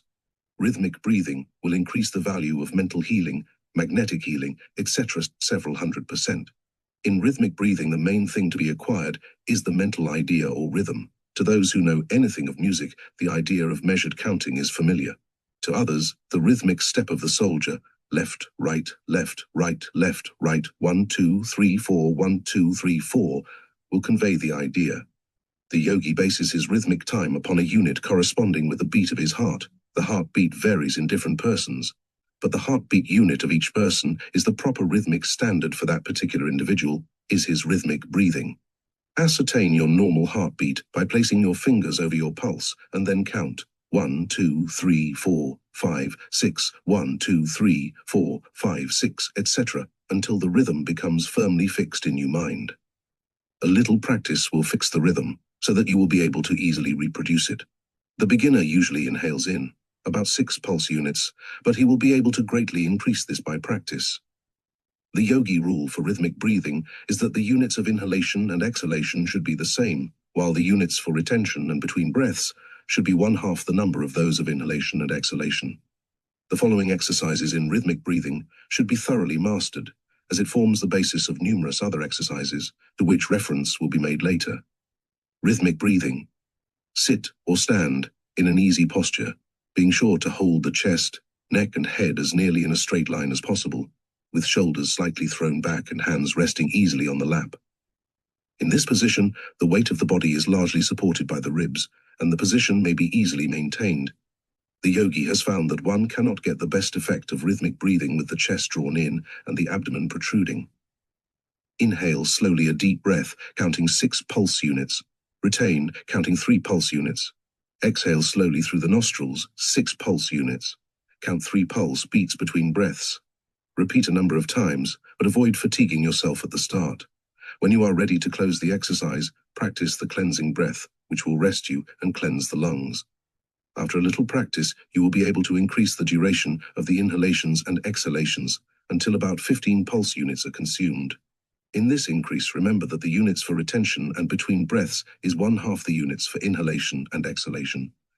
Do not overdo yourself in your effort to increase the duration of the breath, but pay as much attention as possible to acquiring the rhythm, as that is more important than the length of the breath. Practice and try until you get the measured swing of the movement, and until you can almost feel the rhythm of the vibratory motion throughout your whole body. It will require a little practice and perseverance, but your pleasure at your improvement will make the task an easy one. The yogis are most patient and persevering men, and their great attainments are due largely to the possession of these qualities. The following will give you a general idea of the use of the breath in pranic healing. General directions. The main principle to remember is that by rhythmic breathing and controlled thought, you are enabled to absorb a considerable amount of prana, and are also able to pass it into the body of another person, stimulating weakened parts and organs and imparting health, and driving out diseased conditions. You must first learn to form such a clear mental image of the desired condition that you will be able to actually feel the influx of prana, and the force running down your arms and out of your fingertips into the body of the patient. Breathe rhythmically a few times until the rhythm is fairly established. Then place your hands upon the affected part of the body of the patient, letting them rest lightly over the part. Then breathe rhythmically, holding the mental image that you are fairly pumping prana into the diseased organ or part, stimulating it, and driving out the diseased conditions, just as one may pump clear water into a pail of dirty water, and thus drive out the latter in time. This plan is very effective if the mental image of the pumping operation is clearly held, the inhalation representing the lifting of the pump handle, and the exhalation the actual pumping. In this way, the patient is filled full of prana, and the diseased condition is driven out. Every once in a while, raise the hands and flick the fingers as if you were throwing off the diseased condition.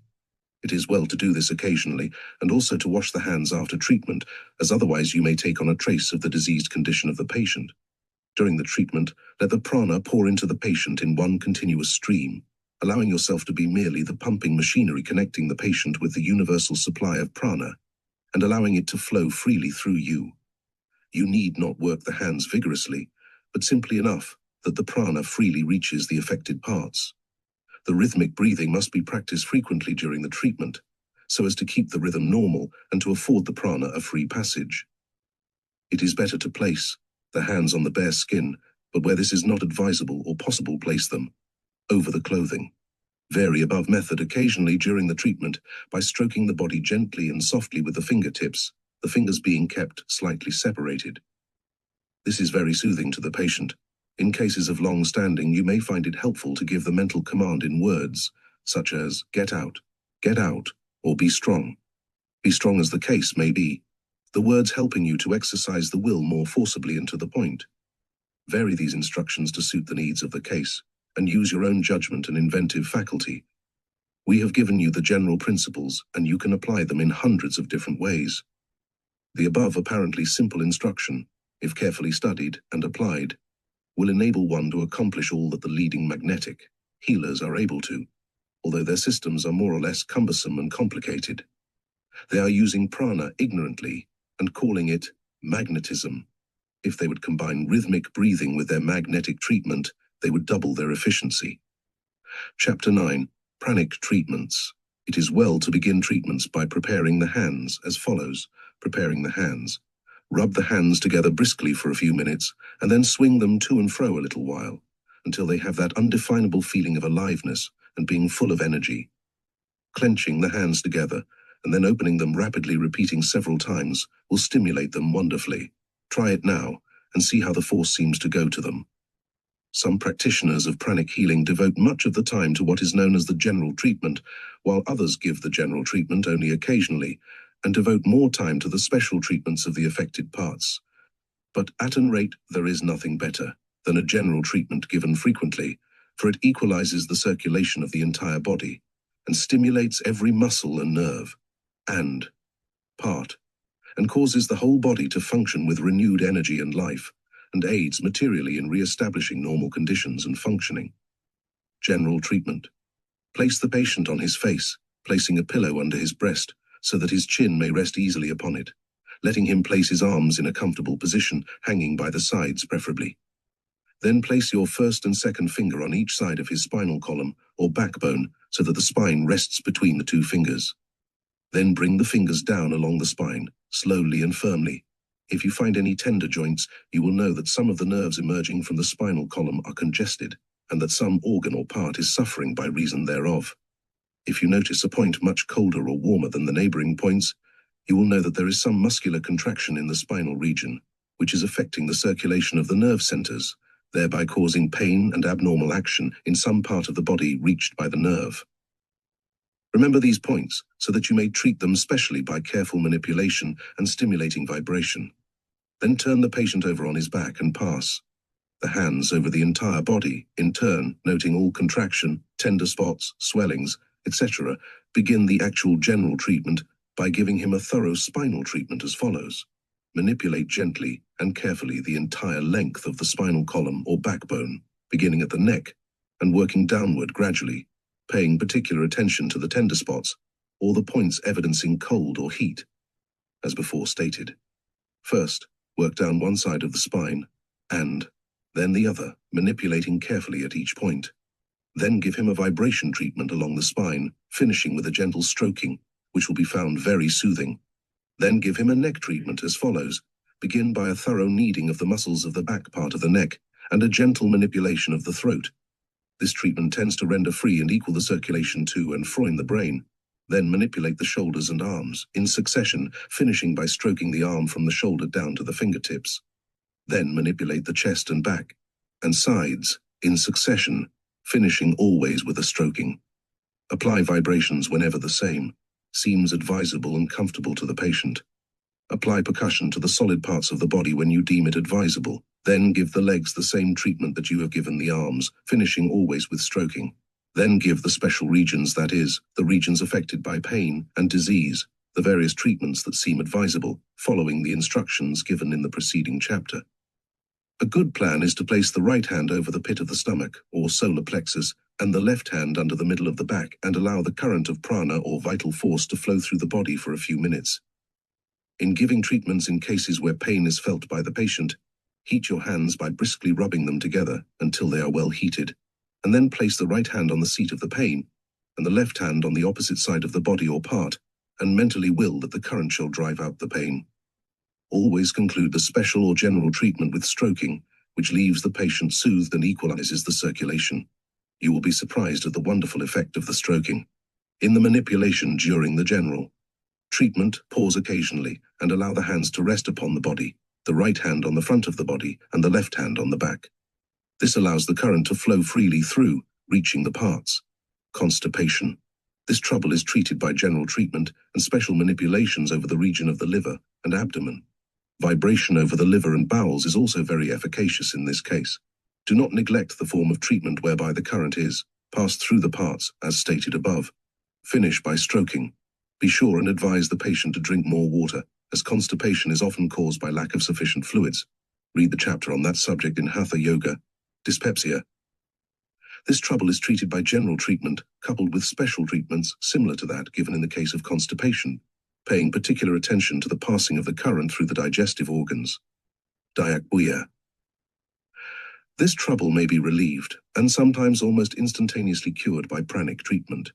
In treating for this trouble, be very gentle and avoid manipulations, confining the movements to stroking, passing the current through the parts, etc., coupled with the following special treatment for diarrhea. This special treatment consists in an equalizing of the nerve force in what is known as the splanchnic nerve, which nerve seems to have the faculty of occasionally running away like a frightened horse. This special treatment brings a pressure to bear on this nerve, and seems to be brought to its senses, especially if the mind of the healer is directed to the spot, with a firm command, slow down.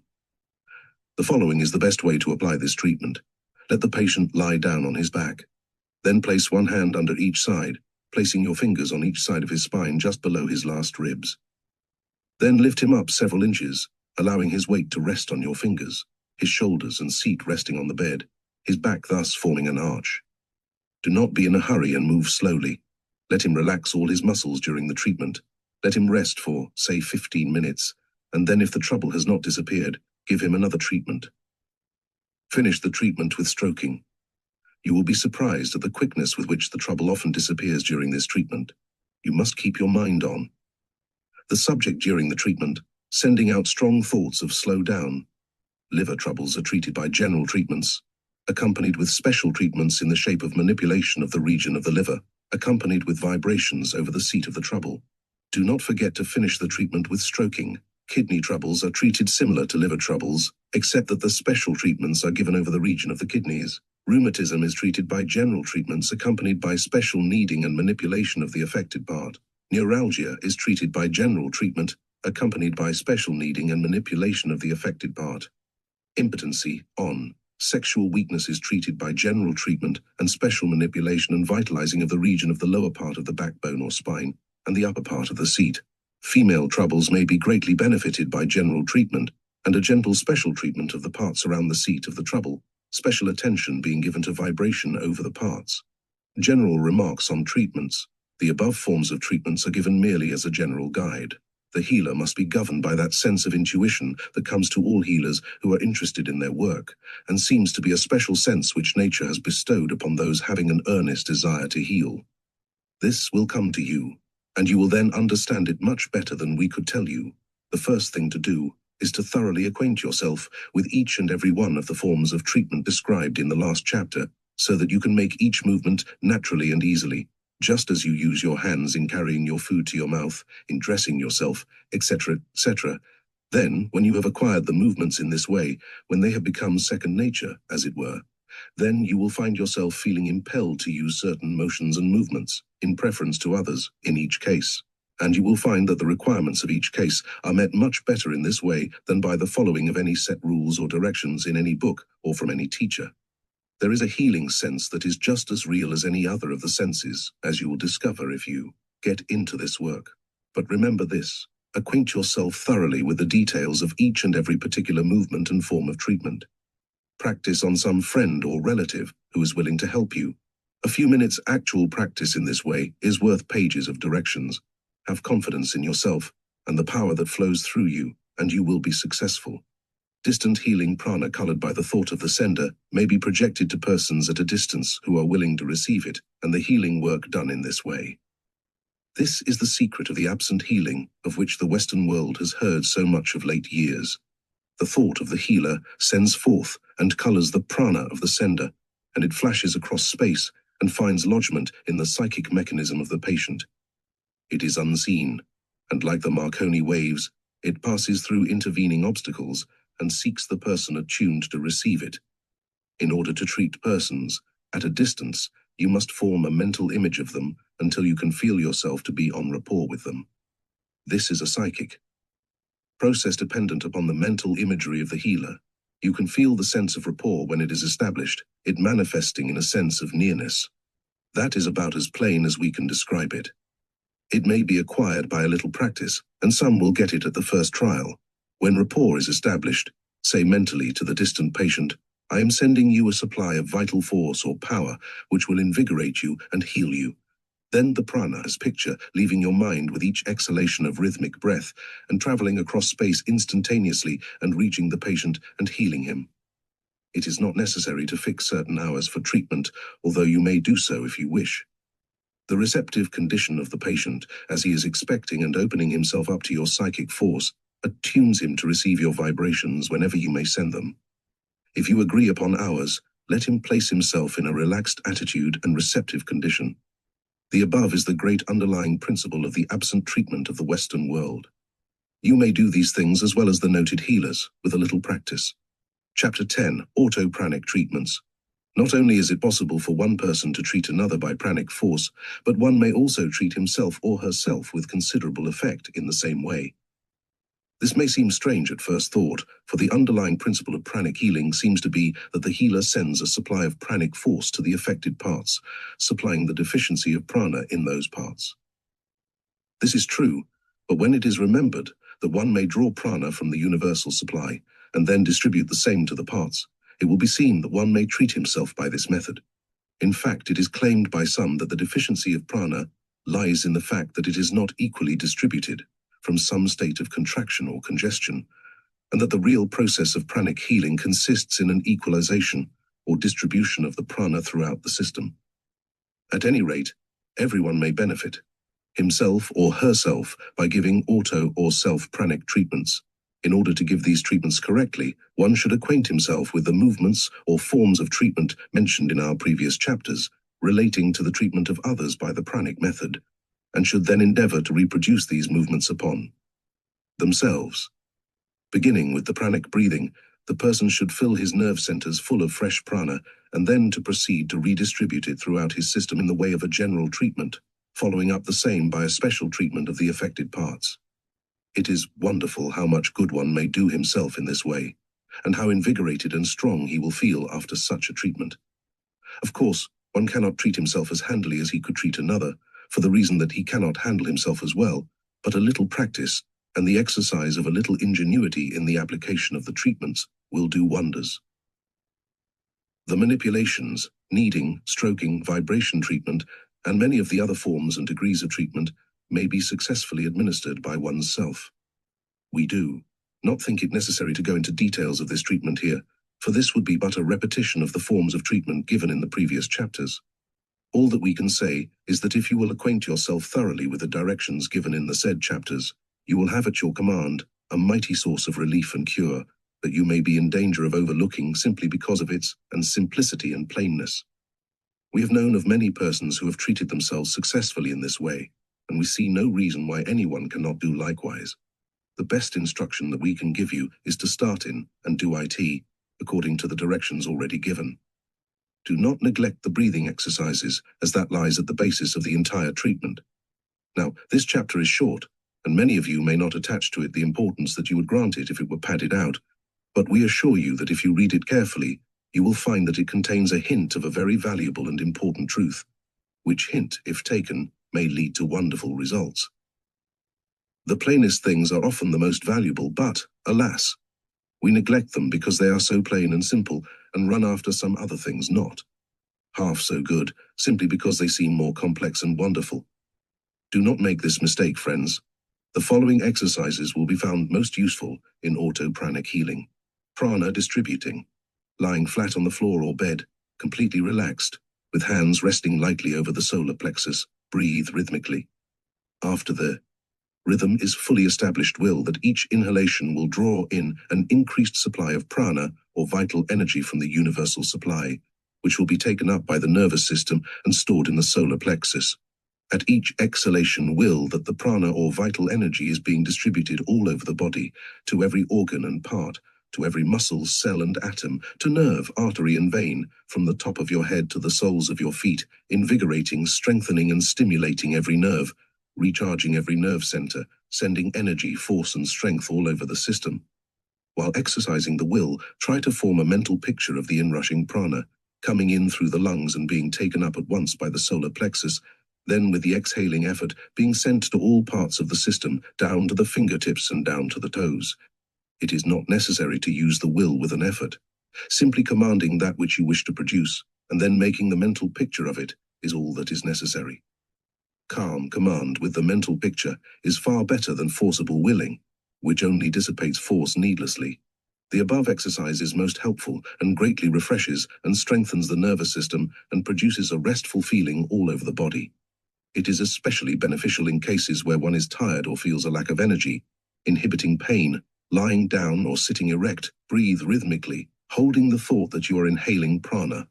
Then when you exhale, send the prana to the painful part to re-establish the circulation and nerve current. Then inhale more prana for the purpose of driving out the painful condition. Then exhale, holding the thought that you are driving out the pain. Alternate the two above mental commands, and with one exhalation stimulate the part, and with the next drive out the pain. Keep this up for 7 breaths, then rest a while. Then try it again until relief comes, which will be before long. Many pains will be found to be relieved before the 7 breaths are finished. If the hand is placed over the painful part, you may get quicker results. Send the current of prana down the arm and into the painful part, directing the circulation. Lying down or sitting erect, breathe rhythmically, and with the exhalations, direct the circulation to any part you wish, which may be suffering from imperfect circulation. This is effective in cases of cold feet or in cases of headache, the blood being sent downward in both cases, in the first case warming the feet, and in the latter, relieving the brain from too great pressure. In the case of headache, try the pain inhibiting first, then follow with sending the blood downward. You will often feel a warm feeling in the legs as the circulation moves downward. The circulation is largely under the control of the will, and rhythmic breathing renders the task easier. General self-healing. Lying in a relaxed condition, breathe rhythmically, and command that a good supply of prana be inhaled. With the exhalation, send the prana to the affected part for the purpose of stimulating it. Vary this occasionally by exhaling, with the mental command that the diseased condition be forced out and disappear. Use the hands in this exercise, passing them down the body from the head to the affected part. In using the hands in healing yourself or others, always hold the mental image that the prana is flowing down the arm and through the finger tips into the body, thus reaching the affected part and healing it. Of course, we can give only general directions in this book without taking up the several forms of disease in detail, but a little practice of the above exercise, varying it slightly to fit the conditions of the case, will produce wonderful results. Some yogis follow the plan of placing both hands on the affected part and then breathing rhythmically, holding the mental image that they are fairly pumping prana into the diseased organ and part, stimulating it and driving out diseased conditions as pumping into a pail of dirty water will drive out the latter and fill the bucket with fresh water. This last plan is very effective if the mental image of the pump is clearly held, the inhalation representing the lifting of the pump handle and the exhalation the actual pumping. Recharging yourself. If you feel that your vital energy is at a low ebb, and that you need to store up a new supply quickly, the best plan is to place the feet close together and to lock the fingers of both hands in any way that seems the most comfortable. This closes the circuit, as it were, and prevents any escape of prana through the extremities. Then breathe rhythmically a few times, and you will feel the effect of the recharging, brain stimulating. The yogis have found the following exercise most useful in stimulating the action of the brain for the purpose of producing clear thinking and reasoning. It has a wonderful effect in clearing the brain and nervous system, and those engaged in mental work will find it most useful to them, both in the direction of enabling them to do better work, and also as a means of refreshing the mind and clearing it after arduous mental labor. Sit in an erect posture, keeping the spinal column straight and the eyes well to the front, letting the hands rest on the upper part of the legs. Breathe rhythmically, but instead of breathing through both nostrils, as in the ordinary exercises, press the left nostril close with the thumb and inhale through the right nostril. Then remove the thumb and close the right nostril with the finger, and then exhale through the left nostril. Then, without changing the fingers, inhale through the left nostril and changing fingers. Exhale through the right. Then inhale through right and exhale through left, and so on, alternating nostrils as above mentioned, closing the unused nostril with the thumb or forefinger. This is one of the oldest forms of yogi breathing, and is quite important and valuable, and is well worthy of acquirement. The grand yogi psychic breath. The yogis have a favorite form of psychic breathing which they practice occasionally too, which has been given a Sanskrit term of which the above is a general equivalent. We have given it last, as it requires practice on the part of the student in the line of rhythmic breathing and mental imagery, which he has now acquired by means of the preceding exercises. The general principles of the grand breath may be summed up in the old Hindu saying, "Blessed is the yogi who can breathe through his bones." This exercise will fill the entire system with prana, and the student will emerge from it with every bone, muscle, nerve, cell, tissue, organ, and part energized and attuned by the prana and the rhythm of the breath. It is a general house cleaning of the system, and he who practices it carefully will feel as if he had been given a new body, freshly created, from the crown of his head to the tips of his toes. We will let the exercise speak for itself. Lie in a relaxed position, at perfect ease. Breathe rhythmically until the rhythm is perfectly established. Then, inhaling and exhaling form the mental image of the breath being drawn up through the bones of the legs, and then forced out through them, then through the bones of the arms, then through the top of the skull, then through the stomach, then through the reproductive region, then as if it were traveling upward and downward along the spinal column, and then as if the breath were being inhaled and exhaled through every pore of the skin, the whole body being filled with prana and life.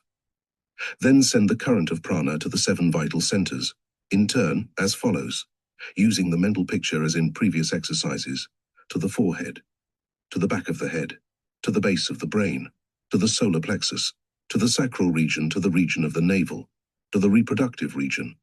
Finish by sweeping the current of prana to and fro, from head to feet several times. Chapter 11. Thought Force Healing. Before passing on to the various forms of mental healing proper, we must acquaint ourselves with a form of healing, and a very efficacious one too, that comes in between pranic healing and mental healing. This form of healing is known by a number of names, but we have thought it well to give it the name thought force healing, which describes it very well, for it is an application of thought and prana. In our 14 lessons we have shown you how thought could color the prana and go forth as an almost living energy. This thought force, as it is called, may be employed as a means of healing, and in fact we have known of a number of very able practitioners who preferred it to any other form, because of its simplicity and power. It may be used either as a separate system, or else in connection with one or more of the other systems mentioned in this book. In fact, the better psychic healers use parts of all methods, adapting the same to meet the several requirements of their patients, giving preference to those forms which seemed most natural to the healer and the patient. Thought force healing is based upon the fact that the organs, parts, and even cells of the body have mind in them, a fact known to all occultists, and which modern science fully recognizes. This mind in the cells, cell groups, nerve centers, ganglia, etc. respond to a strong thought impression from outside, particularly when the thought is heavily charged with prana. The parts are thus reached directly, rather than through the instinctive mind, as is the case in mental healing proper. When properly applied, this form of healing produces a wonderfully quick and direct effect, and therefore it is one of the simplest and best forms of general psychic treatment.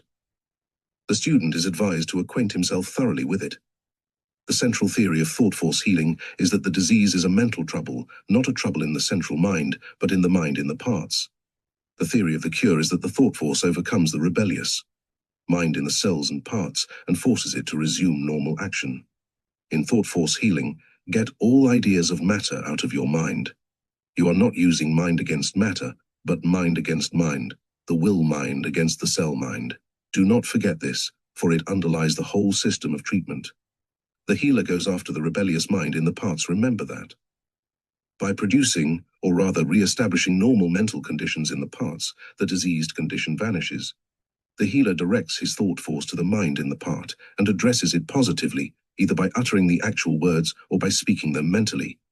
He thinks or speaks something like this: "Now, mind, you are behaving badly, you are acting like a spoiled child, you know better, and I expect you to do better. You must and will do better and act right. You must bring about normal and healthy conditions. You have charge of these organs, and I expect you to do the work that the infinite mind to do gave you to do properly." This and similar thoughts will give you the idea of the treatment. Point out to the mind of the part just what you expect it to do. And you will be surprised at how readily the cell mind obeys. The rebellious mind of the parts acts like a child who is pouty, cross, or out of sorts. It must be coaxed, scolded, led, or loved into right action, as the case seems to require the idea of love, of course, being behind it all, just as in the case of the child. The cell mind is essentially an undeveloped, childlike mind, and if you keep this idea in view, you will be able to apply the treatment to the best advantage. As you will see, as we proceed, the hands are used in this form of treatment, but principally for the purpose of attracting the attention of the mind in the cells and parts. Just as we attract the attention of a man by tapping him on the shoulder, etc., awaken the attention of the cell mind, and you will find that your orders are listened to carefully. There is a great difference in the quality in the mind in the several organs, just as in the case of different children. For instance, the heart is very intelligent and responds readily to commands from the central mind. The liver, on the other hand, is a stupid, dense, mental organism and needs to be driven like a mule instead of lead like a lamb.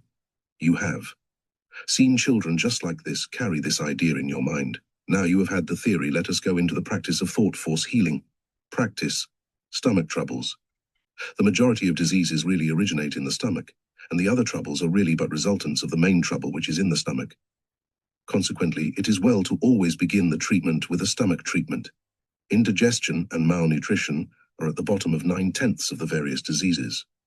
Remove the cause and the symptoms disappear. The method of treating the mind in the stomach is as follows. Have the patient standing, erect in front of you, or else lying down on his back. Then give him several quick taps or pats of the hand over the stomach, saying, "Mind, wake up." Then hold the palm of the right hand over the stomach, saying to the latter, "Now, stomach mind, I want you to wake up and attend to this organ properly. You have not been doing right. You have been neglecting your work. I want you to begin functioning properly and making the organ strong, healthy, and active. I want it to do its work properly, and you must see that it does so. You must see that it digests the food properly and nourishes the whole body. You must relieve the congestion and inactivity and see that the whole organ acts with life and energy and does its work well. You need not repeat these exact words, and you may add or vary the same. The main thing is to tell the stomach mind just what you expect it to do and what you look to it to bring about. You will be surprised at the intelligence displayed by the mind addressed and how quickly it begins to act upon your instructions. Give stomach treatments daily. The treatment should last about 5 to 10 minutes. It usually takes from 1 to 4 weeks to get final results in cases of dyspepsia, the difference depending upon the length of standing of the trouble and the mental attitude of the patient. That is, whether he works with you or against you. Liver troubles. Treat the liver in a similar manner to that given to the stomach. The liver, however, being a dull, stupid organ, must be spoken to sharply and positively. Think of a stubborn donkey, and you have the idea. The liver cannot be coaxed. It must be driven like a mule. When we speak of the liver, we mean the mind of the liver, of course. Give the liver instructions to function properly, to secrete the proper amount of bile, and no more, to let the bile flow freely and perform its work, etc. Constipation. Treat constipation by first treating the liver as above directed. Then pass the hand over the bowels, saying, "Bowel mind, wake up. Attend to your duties, move naturally and easily, as you know you should do." Constipation is sometimes rendered stubborn by a tendency to contraction on the part of the anus. In such cases, place the hand over the part, pressing the part A, little to attract its attention, and saying to it, "Relax. Relax, you are causing trouble. Relax, and allow the movements to pass freely and naturally." Diarrhea. Diarrhea is treated similarly to constipation, the same organs being treated, the directions being reversed, of course. The bowel is told to slow down, and the liver is told to behave itself. Kidneys. The kidneys are treated in a similar manner to the liver. Tap them smartly with the fingers several times and then tell them to do their work properly and naturally. In cases where the patient urinates too freely, instruct the kidneys and bladder to slow down and endeavor to reduce the urination gradually. If the patient is in the habit of getting up 3 times during the night, bring him down to 2 times, then to 1 time, and then to no urination at all between bedtime and morning. Treat daily for from 5 to 10 minutes. Continue treatments for a month. In treatment for excessive urination, it is well to add upward passes along the region, holding the mental picture of pushing back the flow. These upward passes are also good to use in case of diarrhea, in addition to the regular treatment. Rheumatism. Rheumatism is treated in 2 ways combined. The first treatment is given to the kidneys, the kidney mind being instructed to eliminate the impurities in uric acid and discharge it from the system. The failure to do this is the main cause of rheumatism, and it follows that a correction of the original trouble will bring about good results and prevent a recurrence of the trouble. At the same time, the parts affected should be manipulated and at the same time addressed and told to throw off and get rid of the uric acid, and to relax and allow contraction to be thrown off. Treat the stomach also, for much of the original trouble comes from malnutrition and imperfect digestion. Heart troubles. The heart is the most intelligent of the organs, that is, it has a higher grade of mind in it than any organ. This heart-mind will respond readily to loving instructions and is most gentle and kind. In case the heart is palpitating or beating irregularly, place the hand gently over the part and say kindly, "Heart-mind, quiet down, quiet, quiet, quiet, act regularly and quietly, steady, steady, steady," etc. You will find that the palpitation will gradually quiet down and the heart's action will become unsteady regular. The nerves. Nervous troubles may be treated in this way. Commence with treating the stomach and liver and getting them to function properly. Then treat the nerves along the spinal column, giving them the appropriate instructions to suit the requirements of the case. Equalizing the circulation is accomplished by making long sweeping passes from the head to the feet at the same time, saying to the mind of the arteries and veins, "Flow freely and equally steadily and constantly flow, circulate, flow." It is well to give this treatment for equalizing the circulation in nearly every form of treatment, for by doing so you will help to re-establish normal conditions and promote the return of healthy action. Headaches are treated by first treating the stomach and then equalizing the circulation, and then giving local treatments to the head, saying to the mind of the parts, "Quiet down, now, easy, easy, easy, rest, rest, rest, etc." Female troubles. These complaints are treated by first restoring proper conditions of the stomach, so that the patient may be properly nourished, and may thus obtain energy and strength to send to the affected parts. This must not be overlooked. Local treatment is administered as in cases of diarrhea. Bring up the hands in front of the lower part of the abdomen and giving the command to the mind. Strength, right action, health, etc. in case of profuse flow. Add the words, slow down, cease flooding, etc. in the case of falling of the womb, etc. The command, firm, firm, now, firm, etc. will be found to have a wonderfully strengthening effect. Other complaints.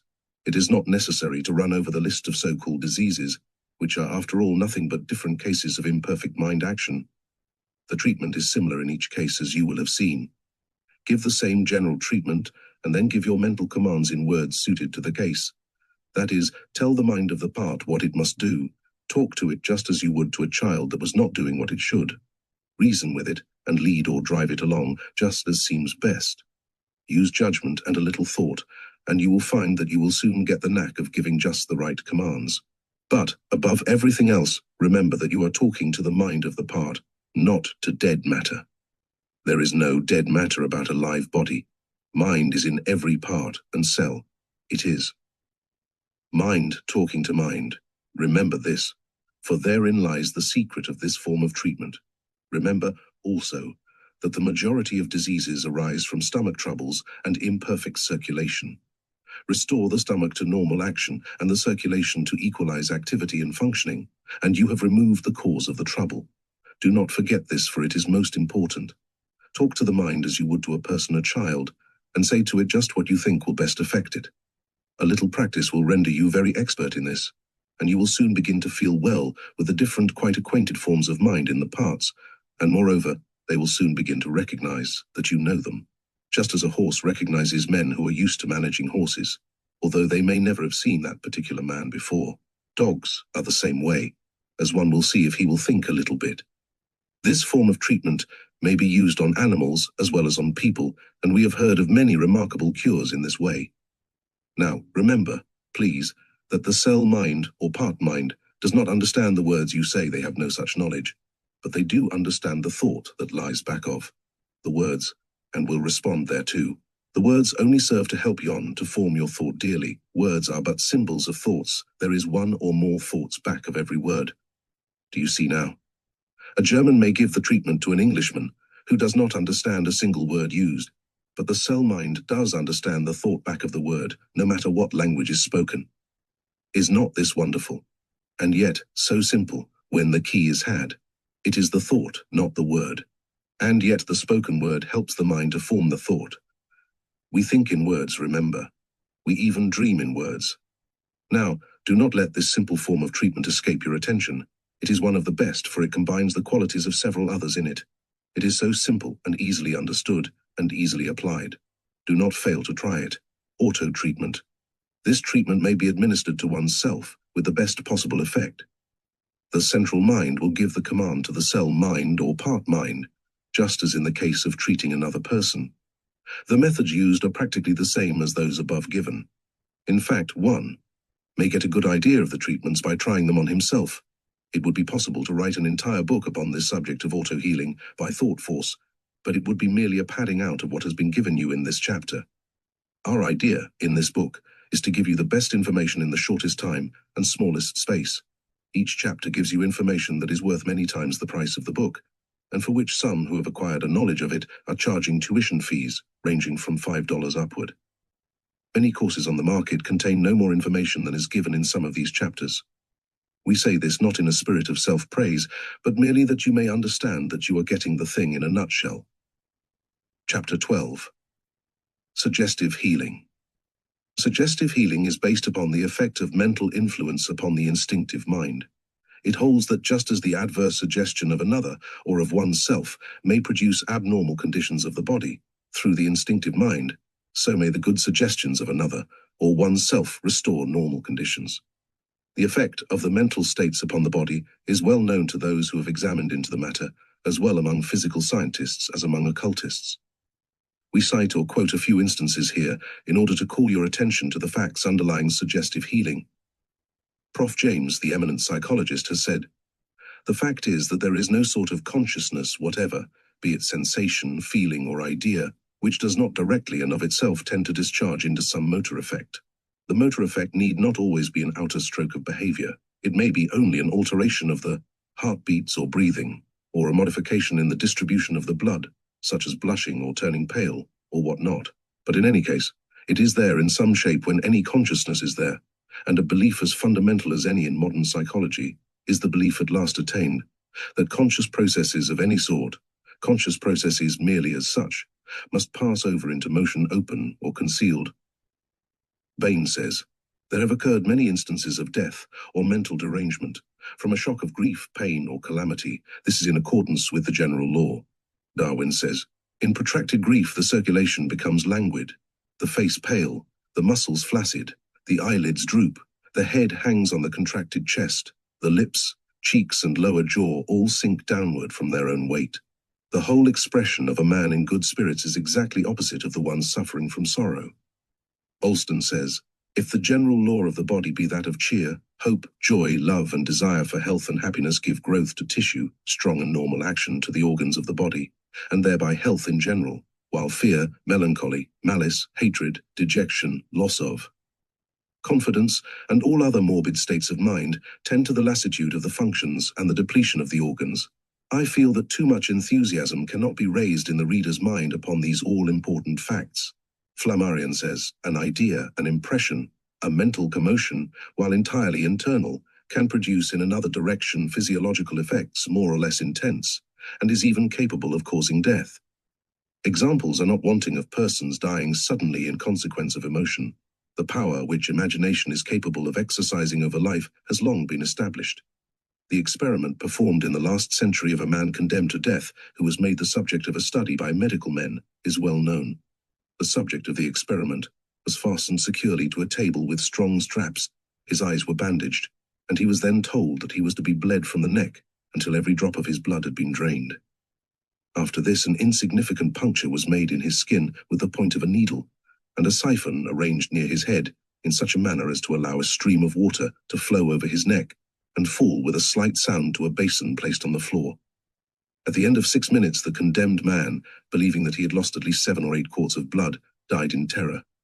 Maudsley says, emotion may undoubtedly favor, hinder, or pervert nutrition and increase, lessen, or alter a secretion, in doing which there is reason to think that it acts, not only by dilating or contracting the vessels through the vasomotor system, as we witness in the blush of shame and the pallor of fear, but also directly on the organic elements of the parts through the nerves, which, as the latest researches seem to show, end in them sometimes by continuity of substance. To me, it seems not unreasonable to suppose that the mind may stamp its tone, if not its very features, on the individual elements of the body, inspiring them with hope and energy, or inflicting them with despair and feebleness. Darwin has told of the effect of grief upon the physical functioning, particularly upon the circulation. Homesickness is mentioned as apt to derange the proper functioning of the body. Good news will promote digestion, bad news will retard it. A disgusting sight will cause nausea. Sir Samuel Baker says, any severe grief or anger is almost certain to be succeeded by fever in certain parts of Africa. Sir B. W. Richardson says, diabetes from sudden mental shock is a true, pure type of a physical malady of mental origin. Sir George Paget says, in many cases I have seen reasons for believing that cancer has its origin in prolonged anxiety. Murchison says, I have been surprised how often patients with primary cancer of the liver have traced the cause of this illness to protracted grief or anxiety. The cases have been far too numerous to be accounted for as mere coincidences. Numerous medical authorities report that cases of cancer, especially of uterine cancer or cancer of the breast, have their origin in mental anxiety, and other report cases of jaundice arising from the same cause. Other attribute anemia to mental shock and worry. Sir B. W. Eichertson says, eruptions on the skin will follow excessive mental strain. In all of these, and in cancer, epilepsy, and mania from mental causes, there is a predisposition. It is remarkable how little the question of physical disease from mental influences has been studied. Prof. Elmer Gates says, my experiments show that irascible, malevolent, and depressing emotions generate in the system injurious compounds, some of which are extremely poisonous. Also that agreeable, happy emotions generate chemical compounds of nutritious value, which stimulate the cells to manufacture energy. Prof. Tuke, in his book, The Influence of the Mind Upon the Body, cites numerous cases of disease caused by fear, worry, or fright, the principal ones being as follows: insanity, idiocy, paralysis of various muscles and organs, profuse perspiration, cholera, jaundice, turning the hair grey, baldness, decay of the teeth, nervous shock followed by fatal anemia, uterine troubles, skin diseases, erysipelas, eczema, etc. The same authority remarks upon the effect of fear in the spread of diseases, particularly contagious diseases. Cholera epidemics are believed to have been largely due to the fear of the people in former times. Prof. Mosso claims that fear causes St. Vitus's dance, scurvy, epilepsy, etc. Many writers have gone so far as to claim that fear in some form or degree was at the bottom of all physical complaints or diseases, directly or indirectly, and making allowance for overclaim. It looks as if there was much truth in the statement. In view of the preceding, it would appear that any method of relieving or driving away fear would have a great effect in the curing of disease, and such is the case. Nearly all forms of psychic healing create a new mental atmosphere and condition in the patient. Fear is replaced by confidence, courage, fearlessness, hope, and the physical results follow. The axiom of suggestive therapeutics is thought takes form in action, and as a man thinketh in his heart, so is he. But not only may the entire system be benefited by general suggestion, but particular organs may be strengthened and caused to again function properly by well-directed suggestions. The instinctive mind takes up the suggestions passed through the instinctive mind, and every part, organ, nerve, and cell may be strengthened and stimulated into proper action in this way. The practice of suggestive therapeutics has proven quite popular among physicians of late years, and is destined under one form or another to rapidly increase in popular favor in the future. Many physicians give what are called masked suggestions, which is meant suggestions given in connection with some material remedy, the patient being told positively that the drug or treatment will do thus and so, and the suggestion being repeated in different forms, until the mind of the patient confidently expects the stated results, and the thought takes form in action. No matter how the suggestion is given, it is still suggestion. In the succeeding chapters, we shall give special directions regarding this form of treatment, which will give one a better working knowledge than a book full of mere general remarks. Study them carefully. Chapter 13. Practice of Suggestive Healing. In our last chapter, we showed how the body might be affected by mental states, how the mind affected the physical being, through the medium of the instinctive mind. And we have called your attention to the fact that, just as the physical condition might be adversely affected by mental conditions, so might it be favorably affected in the same way. Health is contagious as well as disease, and as a man thinketh in his heart, so is he, applies as well to right thinking as to wrong thinking. And upon this theory or fact is based the practice of suggestive therapeutics. The task before the practitioner of suggestive therapeutics is that of restoring normal mental conditions to those who have dropped into the habit of abnormal thinking about their bodies, and also to bring about normal conditions by means of the influence of the mind over the cells and parts composing the body. As we have stated, the principal difference between the practice of mental healing and suggestive therapeutics consists in the manner of applying the treatment. In mental, there is little or no verbal suggestions, the healing work being done along the lines of thought transference or telepathy. But in suggestive therapeutics, the treatment is given to the mind of the patient by means of verbal suggestions or words of the healer. Of course, even in suggestive treatment, the thought of the healer operates directly upon the mind of the patient along the lines of mental healing, as well as by means of the verbal suggestion. The average suggestionist will not admit this fact, but it is true nevertheless, and in fact it has very much to do with the cure. The verbal suggestion is often necessary in order to make the deep impression upon the minds of some patients, but the healing mental force goes along with the suggestions, whether or not the healer is conscious of it. The fact that there is a great difference in the work of several suggestionists, in spite of the fact that they are all following the same method and even using the same words, will go toward proving this idea. Now, right here at the beginning, in order that there may be no misunderstanding, let us say that suggestive therapeutics, pure and simple, has no connection with hypnotic suggestion or hypnotism. Of course, there are suggestionists who combine the two, but there is no use in it, and much to be urged against it. Hypnotism plays no real part in the practice of suggestive therapeutics. Hypnotists have found that when they obtained the hypnotic condition, they could suggest health to their patients with effect, and they naturally supposed that hypnosis was a necessary precedent to the treatment and cure. But investigators have proven that the suggestions are just as effective when given to the patient when he is wide awake and conscious, and when there is no attempt to produce a condition of hypnosis. We urge upon our readers to divorce the idea of hypnosis from that of suggestive therapeutics in their minds. There is no real connection between them, and there are many reasons why they should not be confounded with each other. And now that we have formed an idea of what suggestive therapeutics may do, and what it is, let us turn our attention to the methods of applying the treatment. Receptivity of the patient, the best results in giving suggestive treatments are obtained when the patient is induced to manifest a receptive attitude of condition of mind. Just as when one wishes to talk earnestly to another about some matter of importance, he seeks to have his hearer in a quiet, thoughtful mood, rather than in the midst of worries, perplexities, business cares, etc., when his attention is diverted away from the subject under discussion, just so should the healer endeavor to have his patient maintain a calm, relaxed, peaceful frame of mind during the treatment.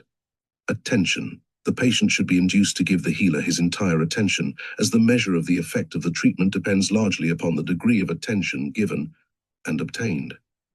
Consequently, it is well to get the patient quieted down before beginning the actual treatment. The healer may talk to him in a quiet, low tone of voice, bidding the patient relax every muscle and take the tension from every nerve.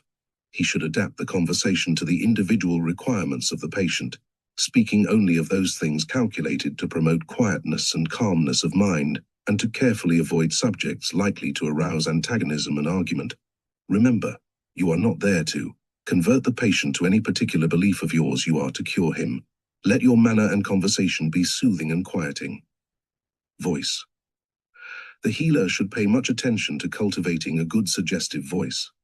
It is difficult to describe just what is meant by this term, but a few words of explanation may be of value.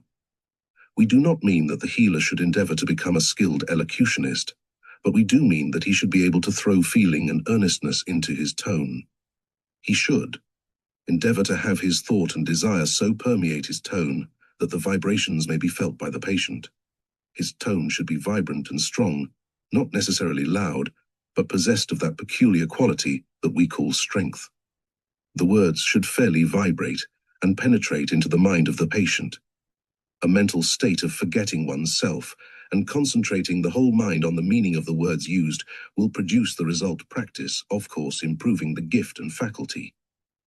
The tone should be intense. The following exercises will aid the suggester. Imagine yourself as treating a patient by suggestion. Imagine the patient as sitting in a chair in front of you, or else reclining on a couch with you standing or sitting by his side. Then give him the suggestions applicable to his case, telling him just what result to expect to accomplish, and telling him firmly and positively that the result will be accomplished. Pick out the keywords of the suggestion, that is, the strong, vibrant words that you wish to stand out in his mind during and after the treatment, and practice repeating them until you feel that they are vibrant and intense with the real meaning and intent. Take the word strong, for instance, for it is a word that should be used frequently in suggestive treatment. Repeat the word several times, increasing the intensity and earnestness at each repetition. Thus, strong, strong, strong, strong. Practice until yon can fairly feel the vibration of the word throughout your entire being, until the word actually objectifies the thought behind it. Then take the word well and practice upon it in the same way. You must not repeat the words like a phonograph or parrot, but must endeavor to feel what you are saying. Practice this frequently, and you will begin to find that you will acquire a vibrant, suggestive tone that will make your words ring with intensity and cause them to be felt by the patient. Let the two words, earnestness and intensity, be ever before you in acquiring the suggestive voice. The eye. The suggestionist should cultivate a firm, earnest gaze of the eye, not a stare, but a firm, powerful gaze. This may be acquired by gradual practice and thought. A person always gazes earnestly at a thing that holds his attention, so if you will train yourself to look with interest and attention, you will find that the proper gaze will come to you without any further special attention. We advise the cultivation of this gaze, not with the idea of any hypnotic influence or anything of that source, but with the idea of concentrating the thought and holding the attention of the patient. Besides this, it is calculated to create confidence in the mind of the patient who feels more or less uncertain and who lacks confidence. And without confidence on the part of the patient, healing by any method or system is rendered more difficult, for in such cases the patient pulls eye against the healer instead of with him. The mental attitude of the healer. The suggestive healer should cultivate a mental attitude of earnestness. He should not be a trifler. He should have the best interests of the patient at heart, and in so doing his own best interests will be served. He should act with a purpose, and not scatter his efforts and life in petty non-essentials. We do not mean to indicate that the healer should follow a life of all work and no play, quite the contrary, for we believe that work, play, and best are equal necessities to the normal man. We do mean, however, that he should see his purpose and move accordingly. He should be concentrated in his work. A wandering attention and lack of concentration is fatal to good suggestive work. Not only do the suggestions fail to have the proper effect, but the patient subtly feels that something is lacking and he does not receive the proper vibrations. Use the will and hold the mind down to its work. He should have confidence in himself, and if this be lacking, he should build up that confidence by a practice of auto-suggestion or affirmation. For unless one have confidence in himself, he cannot expect others to have it. Confidence is contagious, and so is lack of it. Remember that. Position of the patient. The patient should be placed in an easy, comfortable position. A reclining or Morris chair or a conch is the best thing to use in bringing about the easy condition of physical comfort. The patient should be taught to relax his muscles. The best way to teach same being to ask the patient to allow his hand to be limp, and then raising it, the healer should allow it to drop of its own weight to the chair, telling the patient to allow an equally relaxed condition to prevail all over the body. Use the suggestion. Now make yourself perfectly comfortable, easy, easy, easy, easy, and comfortable, easy and comfortable. The suggestion acting not only to cause the physical ease and relaxation, but also the mental relaxation and withdrawal of tension from the nerves. The healer should either sit beside the patient on a low stool, or else stand by his side or back of him. Use your own intuition in these matters, as there are no invariable rules necessary to be observed. Repetition. One of the axioms of suggestive therapeutics is that suggestions gain increased force by repetition. A constant repetition of the suggestions fastens it firmly upon the mind of the patient, therefore the healer should repeat the key word of the suggestion again and again, not so as to become monotonous, but in a different arrangement of words, remembering to bring the key word or principal suggestion into each new arrangement. Remember that planting a suggestion is like attacking a fort. It must be attacked from all sides, and so a repetition of the suggestion in different forms is important. In repeating the suggestion, let the key word ring out strong and vibrant. Surroundings. The treatment should be given, so far as is possible, amidst surroundings that do not tend to distract the patient's attention from the suggestions. Endeavor to shut out all outside noises and sights, so that the sense of hearing of the patient may be focused and concentrated upon the suggestions that are being given him or her. Pull down the blinds of the room, so as to produce a state of semi-darkness or dusk. These things have a great psychological importance, picturing the expected condition. In giving the suggestions, it is important to picture in the mind of the patient the desired condition that is the condition that you wish to bring about. Lead him up to it by degrees, picturing each process of the expected cure and winding up, with a mental picture of Eminem restored to health. In the general treatment given a little later on, you will see just what we mean. We mention it here that you may understand why the picture is given. Thought takes form in action, and the mind of the patient closely following the picture, in treatment after treatment, unconsciously causes the physical to manifest the suggested thought picture. General remarks.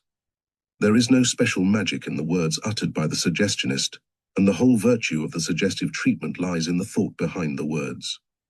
To the degree that this thought is taken and absorbed by the patient is the degree of the success of the treatment. Therefore, it follows that the degree of success lies in the degree of energy and earnestness that the healer puts into his thought, and the degree of earnestness and energy whereby the thought is conveyed by the words and otherwise from healer to patient.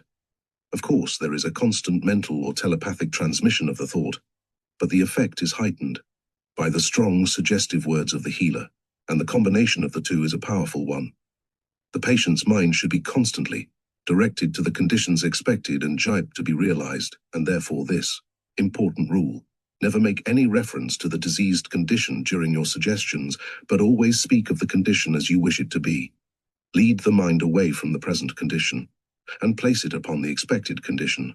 You thereby place an ideal in the mind of the patient, which he will, unconsciously, endeavor to live up to. Do not neglect to observe the above rule, for it is most important. Make no negative suggestions or denials, but always make positive suggestions or affirmations. For instance, do not suggest you are not weak, etc., but on the contrary suggest repeatedly you are strong. Do you see the difference? The reason lies in the fact that by repeating the word of the thing you would deny, you really affirm its existence and direct the mind of the patient to it. Chapter 14. Suggestive treatments. In giving suggestive treatments, the healer should always carry in his mind a mental picture of the conditions that he wishes to bring about. This mental picture will enable him to give the proper suggestions easily and instinctively, besides giving the patient of the effect of the projected thought according to the lines of thought transference, which last phase of the subject will be touched upon in the chapters treating upon mental healing. The healer should acquaint himself with the conditions which he wishes to bring about, and then proceed to suggest closely upon those lines. It is always well to begin the first treatment by a little conversation to the patient concerning the power of the mind over the body, and the wonderful effect that mental suggestions have over the affected parts. Be careful and do not get into theory or complicated details, for remember that the patient has not advanced as far in the subject as have you, and theory and details will only confuse him. Stick to the effects to be produced, and content yourself with speaking of the power of mind over the bodily organs, etc., without launching long theories of the various planes of mind, etc. Let the patient know what you expect to do and accomplish, and so far as possible, get him to cooperate with you by forming a mental picture as you suggest to him. You will notice that in the general treatment that we give here, we have included suggestions that give the patient an additional idea of the power of the mind. It is well to do this occasionally, in order to keep up the interest in the treatment, which is highly important, for the degree of interest is often the degree of receptivity to the treatment. In giving treatment, do not strive to repeat the exact words of our general treatments, get the idea, and give it in your own words. Your own words will mean more to you, and you will be able to enter into the spirit of the thing better than by merely repeating the words of others. The following is a fair general treatment, general suggestive treatment. After getting the patient to relax and place himself in a quiet, easy, restful position, say to him, "Now, Mr. X, you are resting easy, quiet, and composed. Your body is at rest, every muscle is relaxed, every nerve is at rest. You are feeling quiet, calm, and restful all over, from head to foot, quiet, restful, and easy. Your mind is calm and composed, and you will let my healing suggestions sink deep, deep down in your subconscious mind, that they may manifest health and strength for you. Like a seed that is planted in good soil, they will grow and bear good fruit of health and strength for you. I shall begin by strengthening your stomach and organs of nutrition, for from those organs you obtain the nourishment which will build you up and give you new strength. I will cause your stomach to digest the proper amount of food, and then assimilate it and convert it into nourishment that will be carried to all parts of your body, building up and strengthening cells, parts, and organs. You need perfect nourishment, and I am going to cause your organs of nutrition to give it to you. Your stomach is strong, and able and willing and ready to do good work for you, and to digest the food needed for your nourishment. It will begin today, right now, to manifest strength and power, so that it will digest your food and properly nourish you. You must get the proper nourishment in order to be well, and therefore we begin right here at the stomach. Your stomach is strong, and well, and ready to begin its work. You will begin to feel this increase of strength in the stomach. You are beginning to feel it now, and you will find that day by day it will become stronger, and will do its work better and better each day.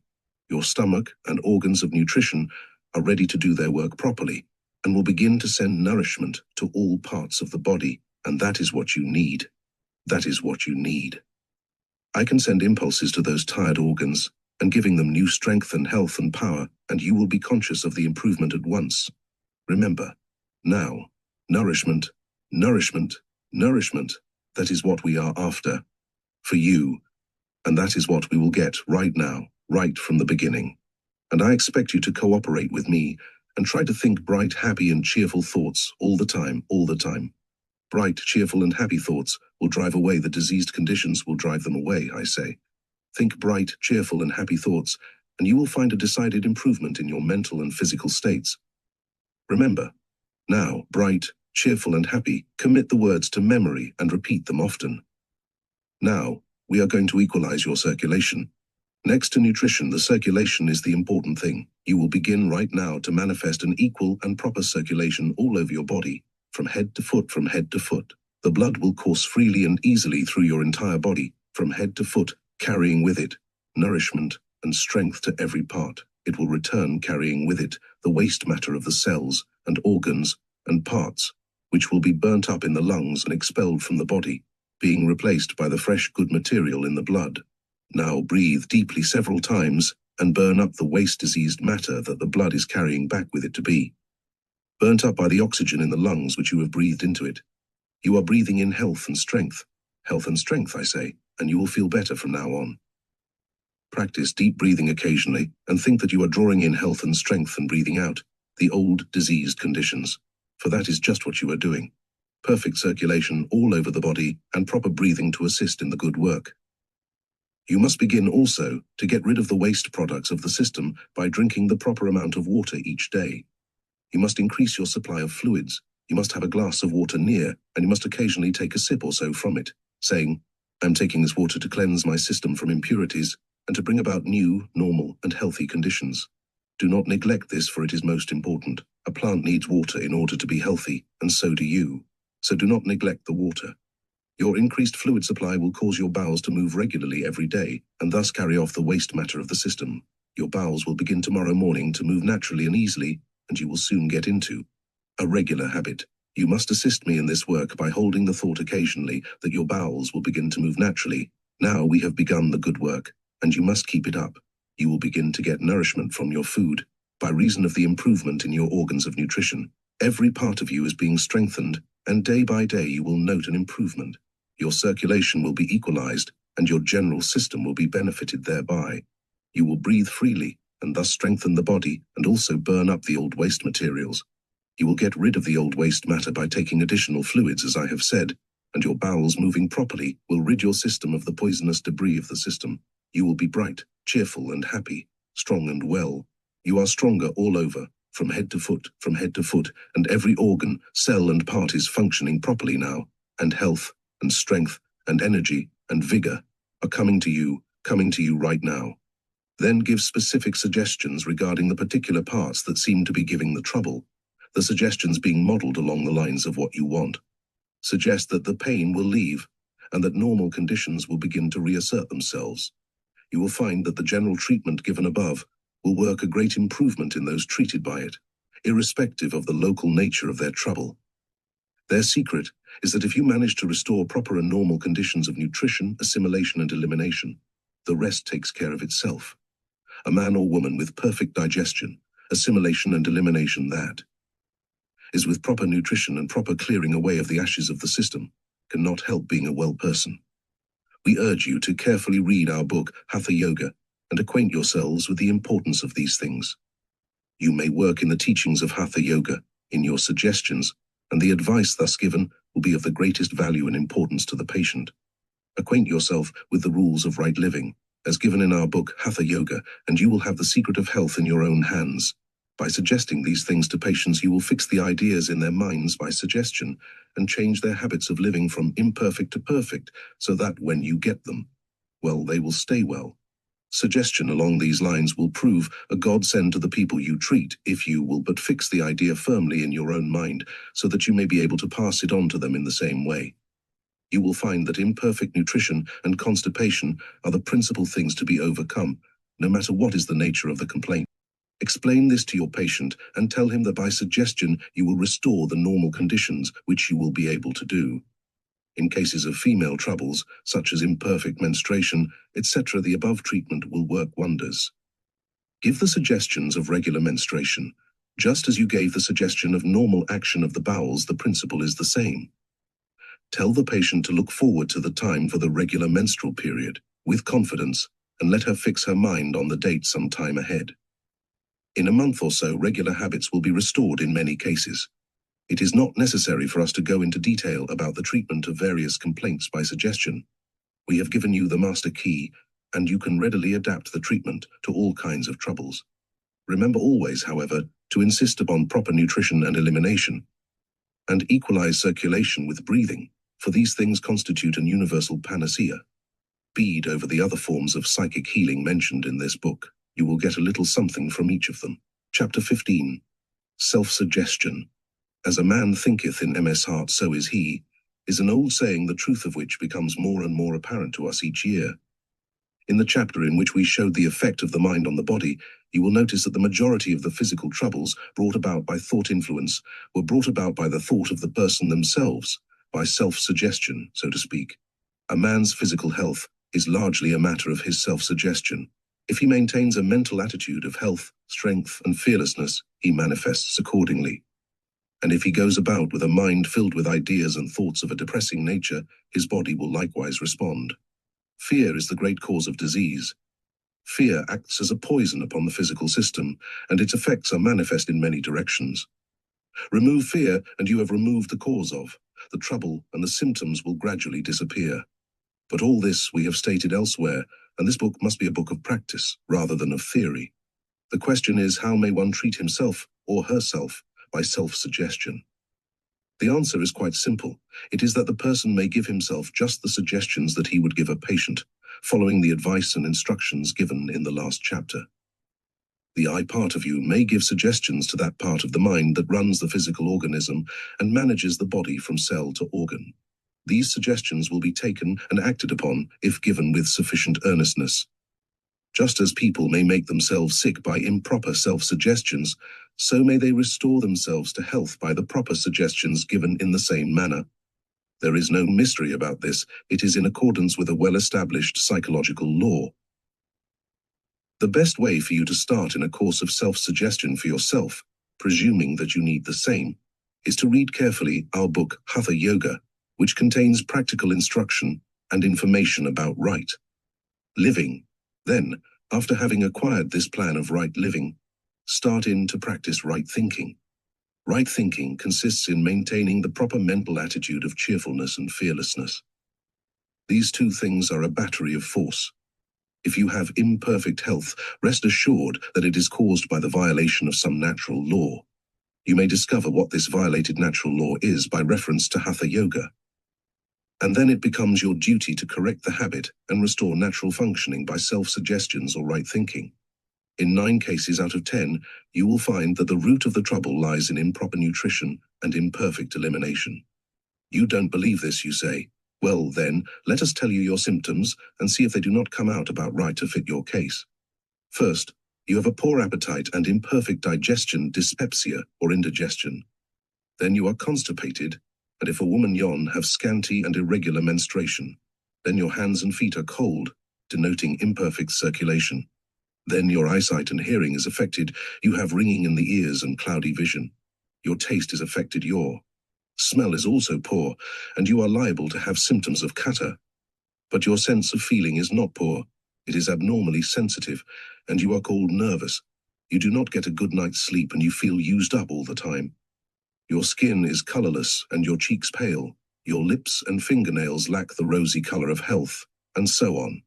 Now, does this not fit your case? Isn't it queer how we have diagnosed your complaint without having ever seen you or known of you? But this is no miracle. We assure you we have merely recited the symptoms arising from what may be called a typical case of malnutrition and imperfect elimination. And the cause of these symptoms lies in the two things named. Then the removal of the cause lies in a correction of bad habits of living and bad habits of thinking. And Hatha Yoga will give you the habits of right living, and self-suggestion will aid you in right thinking and the speedy removal of the trouble. Treat yourself according to the lines of the general treatment given under the head of suggestive treatments in the last chapter. Make the treatments vigorous, just as earnest as if you were treating somebody else instead of yourself. And you will get wonderful results. See yourself in your mind's eye as you wish yourself to be. Then start in to think of yourself as being that, and then live as the healthy man or woman should do. Then talk up to yourself and tell your instinctive mind what you expect it to do for you, and insist upon it taking hold of the physical body and building up new cells and tissue and discarding the old worn-out and diseased material. And it will obey you like a well-trained assistant or helper, and you will begin to manifest health and strength. There is no special mystery about this self-suggestion. It is merely your eye telling your instinctive mind to get to work and attend to its affairs properly. And by right living, you give the instinctive mind the material with which to work and the conditions conducive to success. We could fill page after page of this book with suggestions and affirmations for you to use in different complaints. But this is useless. You can make up your own suggestions and affirmations, which will answer just as well as would ours. Just speak up to the instinctive mind, just as if it were another person who had charge of your body, and tell it what you expect it to do.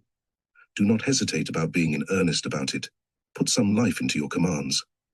Talk to it in earnest. Say to it here, you instinctive mind, I want you to get down to work and manage things better for me. I am tired of this old trouble, and I intend to get rid of it. I am eating nourishing food, and my stomach is strong enough to digest it properly, and I insist upon your attending to it right away now. I am drinking sufficient water to carry off the waste matter from the system, and I insist upon your seeing that my bowels move regularly every day. I insist upon your seeing that my circulation is equalized and made normal. I am breathing properly and burning up the waste matter and properly oxygenizing the blood, and you must do the rest. Get to work. Get to work. Add to this any instructions that you think well, and then see how the instinctive mind will get down to business. See what we have said on this subject in the chapter on thought force healing. Then maintain the proper mental attitude, bracing yourself with strong affirmations until you get things going right. Say to yourself, I am getting strong, and well I am. manifesting health, etc., etc. Now we have told you how to do it. Then GET to work and do IT. Chapter 16. Mental healing. The reader will see by reference to the chapter on suggestive healing the effect upon the physical body by incorrect thinking, and it is not deemed necessary to repeat those illustrations or examples here, nor to give additional ones. It is presumed that every reader of this book has some acquaintance with the effect of mental states upon physical functioning, so it is not necessary to take up space with further proofs of the same. The theory and system of mental healing is based upon this knowledge of the effect of mind upon body, coupled with the idea that as the mind may produce abnormal functioning, so may the process be reversed and used to restore perfect health and correct functioning. We shall not attempt to recite the special theories of the several schools of mental healing, nor to attempt to explain the many theories regarding the question of what is mind, nor they, psychological theories regarding the process of the cures. The fact is that mental healing is a fact, and the thing to do is to tell how to make use of and apply it. In our chapters on suggestive healing, we have given information that may well be combined with these teachings regarding mental healing. In fact, suggestion and mental healing are twins, each representing one side of the same thing. The principal difference rests in the manner of applying the force behind the treatment. Suggestion depends almost altogether upon verbal suggestions, etc., while mental healing depends upon telepathy or thought transmission.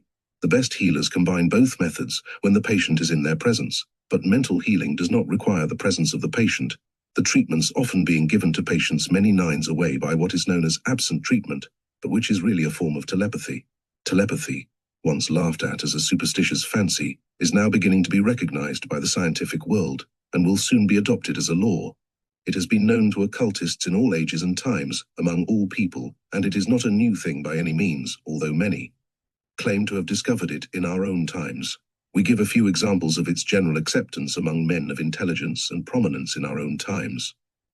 E.W.T. Bennett, the late Secretary of the Society of Psychical Research, says, "The conclusion seems to be irresistible, that the five senses do not exhaust the means by which knowledge may enter the mind. In other words, the investigator seems to be driven to the conclusion that thought transference or telepathy must now be included among scientifically proven facts." Prof. John D. Quackenboss, the eminent New York scientist, says, "The time has indeed come, as Maeterlinck predicted in Wood, when souls may know of each other without the intermediary of the senses." Clark Bell says, "Telepathy, as it is regarded by scientists who accept it as a fact, is some unknown sense of power of the human body, by which as a physical process communication is held between brain and brain, or the human organism. Some means by which the perception are reached in some manner analogous to the known and well-defined transmission of the electric current, or the action of gravitation which we know exists, but we are as yet unable to comprehend how it acts, or to know its methods." Prof. W.M. Crookes, the well-known English scientist, says, "If we accept the theory that the brain is composed of separate elements, nerve cells, then we must presume that each of these components, like every other bit of matter, has its movements of vibration, and will, under suitable conditions, be affected, as for instance the nerve cells of the retina, by vibration in the ether. If another neuron, situated not far away, should acquire the same movement of vibration, there seems to be no good reason why they should not materially affect each other through the ether." Dr. Sheldon Levitt says, "There is no disputing the fact that those who have given the subject of telepathy attentive thought and patient investigation have become convinced of its truth and practicability. My own experience has given me unwavering convictions. I know that in some way thought can be transmitted from one conscious mind to another, and I have good reason to believe that it can be transmitted still more forcibly and fully to the unconscious mind of the recipient." Camille Flammarion, the French astronomer, says, "We sum up, therefore, our preceding observations by the conclusion that one mind can act upon another at a distance without the habitual medium of words or any other visible means of communication. It appears to us altogether unreasonable to reject this conclusion if we accept the facts. There is nothing unscientific, nothing romantic in admitting that an idea can influence a brain from a distance. The action of one human being upon another from a distance is a scientific fact. It is as certain as the existence of Paris, of Napoleon, of oxygen, or of Sirius." Again, the same authority says, "There can be no doubt that our psychical force creates a movement of the ether, which transmits itself afar like all movements of ether. and sion into an ethereal movement, and the re becomes perceptible to brains in harmony with our own. The transformation of a psychic adverse may be analogous to what takes place on a telephone, where the receptive plate, which is identical with the plate at the other end, reconstructs the sonorous movement transmitted, not by means of sound, but by electricity. But these are only comparisons. Page after page could be filled with expressions of belief in thought transmission on the part of the thinking public, but the same is not deemed necessary. Those who wish further information on this subject are referred to the published reports of the English Society for Psychical Research, which may be found in the principal libraries of the country. It is by means of this fact of telepathy that the absent healing of the mental scientists and others are performed when they are not occasioned by direct verbal suggestion, which factor must not be overlooked. The principle of mental healing lies in the fact that the central mind controls the bodily functions, or the mind manifesting through the organs, cells, and parts of the body. The latter respond to the mental states of the central mind, and anything affecting the latter naturally affects the former. The healer endeavors to establish in the central mind of the patient a normal condition of mental attitude. This normal mental attitude is one in which the individual recognizes his mastery of the body and of his entire system. This mental attitude, when once acquired, will prevent disease and will restore health when disease has once set in. Its healing power depends upon the degree of realization of the supremacy of mind manifested by the person. Now, this realization is imperfect in the average sick person who has allowed himself to sink gradually down to the lower planes of the mind and has allowed his realization to become impaired from some one or more of various causes. Here is where the healer comes into use and service. He has kept his mind positive and keen, and has trained himself in the science of thought transmission. Therefore, when called upon to treat a patient, he raises his vibrations until they reach the proper stage, when he transmits them to the mind of the patient, the result being that the vibrations are reproduced there, and the consequence is that the mind of the patient reacts upon the mind principle, animating the parts, organs, and cells, the instinctive mind, in fact, and gradually re-establishes normal conditions. The various schools of mental healing have a variety of theories to account for their healing, but we think that the above will be found to cover all the general ideas and theories, and in fact, to account for what happens, irrespective of metaphysical theories, and in spite of some of them. There is a natural law underlying all these forms of healing, and it is folly to attempt to befog the facts with a mass of metaphysical theorizing. The fact is that all the schools make cures and perform healing in spite of their conflicting theories. Does not this prove that they are all using the same force and power in spite of their theories? We shall not attempt to take up these various theories in detail, but shall at once proceed to the proof of the pudding by giving you in the next chapter a plain system of practice of mental healing, which will enable any of you to perform the healing work accomplished by the various schools. Chapter 17. Mental Healing Methods. The student is advised to acquaint himself thoroughly with what we have written on the questions of thought force treatments, suggestive treatments, metaphysical treatments, etc., in order to get a full general idea of what is required to be held in the mind of the healer in giving treatments. He may take such parts of each as appeal to him, leaving the others for those to whom they appeal. Let the intuition decide this matter. For each of you, it will act for your best interests and success in healing. In giving mental healing treatments, the mind of the healer must be able to picture the desired conditions in the patient, that is, to mentally see the patient as healed, and the parts, organs, and cells functioning normally. In short, in the degree that the healer is able to mentally visualize the normal conditions, so will be the degree of success in mental healing.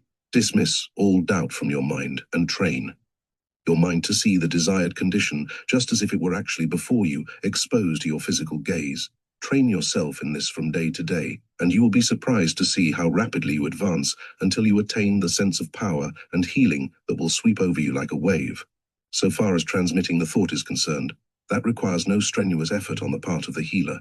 The main difficulty lies in the ability to form the mental image, just described, that once formed, the thought is easily transmitted by merely thinking of it as occurring. This last may seem strange to many of you who have understood, or have been taught, that great concentration and effort were needed in order to project a thought. This teaching is incorrect, the truth being that the concentration is needed only for the purpose of producing a clear-cut mental image, clear visualizing, and that once accomplished, the transmission or projection is accomplished by a mere act of desire, or will, in other words, in thinking of it as occurring. Some healers and adepts in thought transmission have found it of advantage to them in their work to imagine that they could see the thought actually leave their brain, actually travel through space, and actually be received by the mind of the patient. This plan certainly will aid the mind in holding firm to the mental image until it takes effect. In treating a patient who is present, you should first tell him to quiet and calm himself. In short, you should endeavor to get him to go into the silence as much as possible. We do not mean by this that he should go to sleep or slumber, but merely that he should calm his mind and withdraw his thoughts from the things and scenes of the outer life, so far as is possible. In order to aid in bringing about this effect, you should endeavor to have the room made quiet and still, and should also avoid bright lights which are apt to distract the attention. The proper condition once established, you should sit quietly until you feel that your own mental state is right for the treatment, that your vibrations are raised to the proper degree. Then you may begin the treatment proper. From a mental image of the patient restored to health, form a mental ideal of the proper conditions, and then think of that condition transferred to the mind of the patient, a transferal of the mental photograph, as it were. You may use words informing the mental conditions you wish, silently, of course. The main thing is to form the mental picture of the ideal condition that you wish to bring about. Remember this always. Try to mentally visualize your patient as restored to perfect health and endeavor to hold that picture constantly before the mind during the treatment. It may be well to supplement the treatment by words of advice and encouragement for the patient, and a little instruction in the power of his own mind in the direction of co-operation with your thought. In absent treatment, or distant healing as it is called, the healer should proceed in exactly the same way as if the patient were present. He should imagine that the patient is right in the room before him, and then he should address the treatment just as if he were addressing it to the patient in person. The thoughts should be seen mentally to leave, travel, and reach the patient. Many healers in giving absent treatment speak mentally to the patient, telling him the things that should be told him, just as if he were present in person to hear them. This distant talk may consist merely of suggestions of health, strength, and restored vitality, or, on the other hand, of statements of truth and being, such as are used by the metaphysical healers. It should be unnecessary to add that the healing thought of love is a most powerful aid to the restoration of health. Let your thought of love sweep through the mind of the patient, driving out all adverse and negative thoughts that have been lodging there. In giving absent treatments, it will be helpful if the patient will place himself in a quiet, receptive attitude during the time of treatment, this result being accomplished by yourself and the patient agreeing upon the hour or time of treatment. However, this is not imperative or absolutely essential, as many healers do not treat their patients at any particular time, but give the treatment when the conditions seem best to them. Now, any attempt to give fuller and more detailed instructions in the matter of giving this form of treatment would be useless and mere repetition. We have given you in a few words the master key to the treatment, the very essence of the teachings. If you will impress these instructions upon your mind in connection with what we have given you under the head of suggestive treatments, thought force treatments, and absent pranic treatments, you will be able to give most powerful and effective mental treatments. We might make a book out of this one phase of the subject alone, by merely padding out the subject and repeating what we have already told you in other parts of the book. But this is unnecessary and foreign to the purpose of this book, which aims to be a simple, plain, concise teacher of the methods of psychic healing in its various forms. The book must be read, studied, and considered as a whole, for the instructions given in one method have a bearing upon those given under another head. To give full detailed instructions under each head would make 3 or 4 books instead of one, so kindly remember that you should acquaint yourselves with all of the methods given in order to obtain the full benefit of the instructions imparted. Chapter 18. Metaphysical Healing. The term which is used as a title for this chapter is a much abused one, and is employed by different people to describe nearly all the forms of healing mentioned in this book. Of course, everyone using any form of psychic healing has a certain right to call his healing. Metaphysical for the word metaphysics mean the science of being, and according to the strict interpretation of the term, metaphysical healing should be applied only to that form of healing arising only from the actual realization on the part of the patient of the reality behind appearances, of real being, of the real self of the universe. To one who is able to unfold into an actual realization of that, which is, there is at his disposal a wonderful healing power, both for himself and others, if he knows how to apply the same. But this knowledge is not always evidenced by those who unfold into the higher consciousness, and in fact, there is a decided tendency on the part of some of these people to neglect the physical altogether as unworthy of thought, the attention being turned entirely upon the higher planes of being. This position is wrong, for the physical plays a needed part in the unfoldment of the ego, and to neglect it is to run contrary to the law of life. The actual process of this form of metaphysical healing may be spoken of as a control of the lower by the power coming from the higher consciousness. The higher consciousness so manifests its power that it controls the lower. But, after all, it would appear that the real cause of the cure actually is found in the fact that the mind, being occupied in a contemplation of its higher planes of manifestation, ceases to concern itself with the workings of the lower planes, and consequently the latter operates according to the well-established laws of the universe without interference, and without the constant injection of negative thought which produces abnormal conditions in so many people. A realization of the higher nature and being of one has a tendency to uplift one above the thoughts of fear and worry, which act as poisons and cause disease in so many people. And the interference of fear, thought being removed, nature operates freely and without hindrance. We shall describe higher phases of meta-physical healing in the next 2 chapters, under the term spiritual healing, which we consider more appropriate.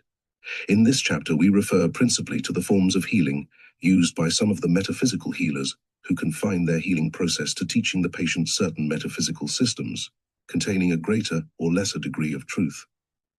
But even in these last mentioned forms of treatment, you will see that unconsciously the healer must be calling into effect the power of mental healing or suggestion, or both.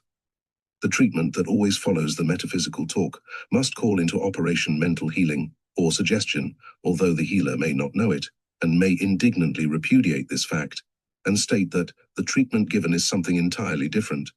But, nevertheless, the student of psychic healing may readily recognize mental healing and suggestion under the many disguises draped around it. The best proof of the fact that there is a common principle operated may be found in the fact that the different schools of metaphysical healing, so-called work cures, in about the same proportion in spite of their various theories and creeds.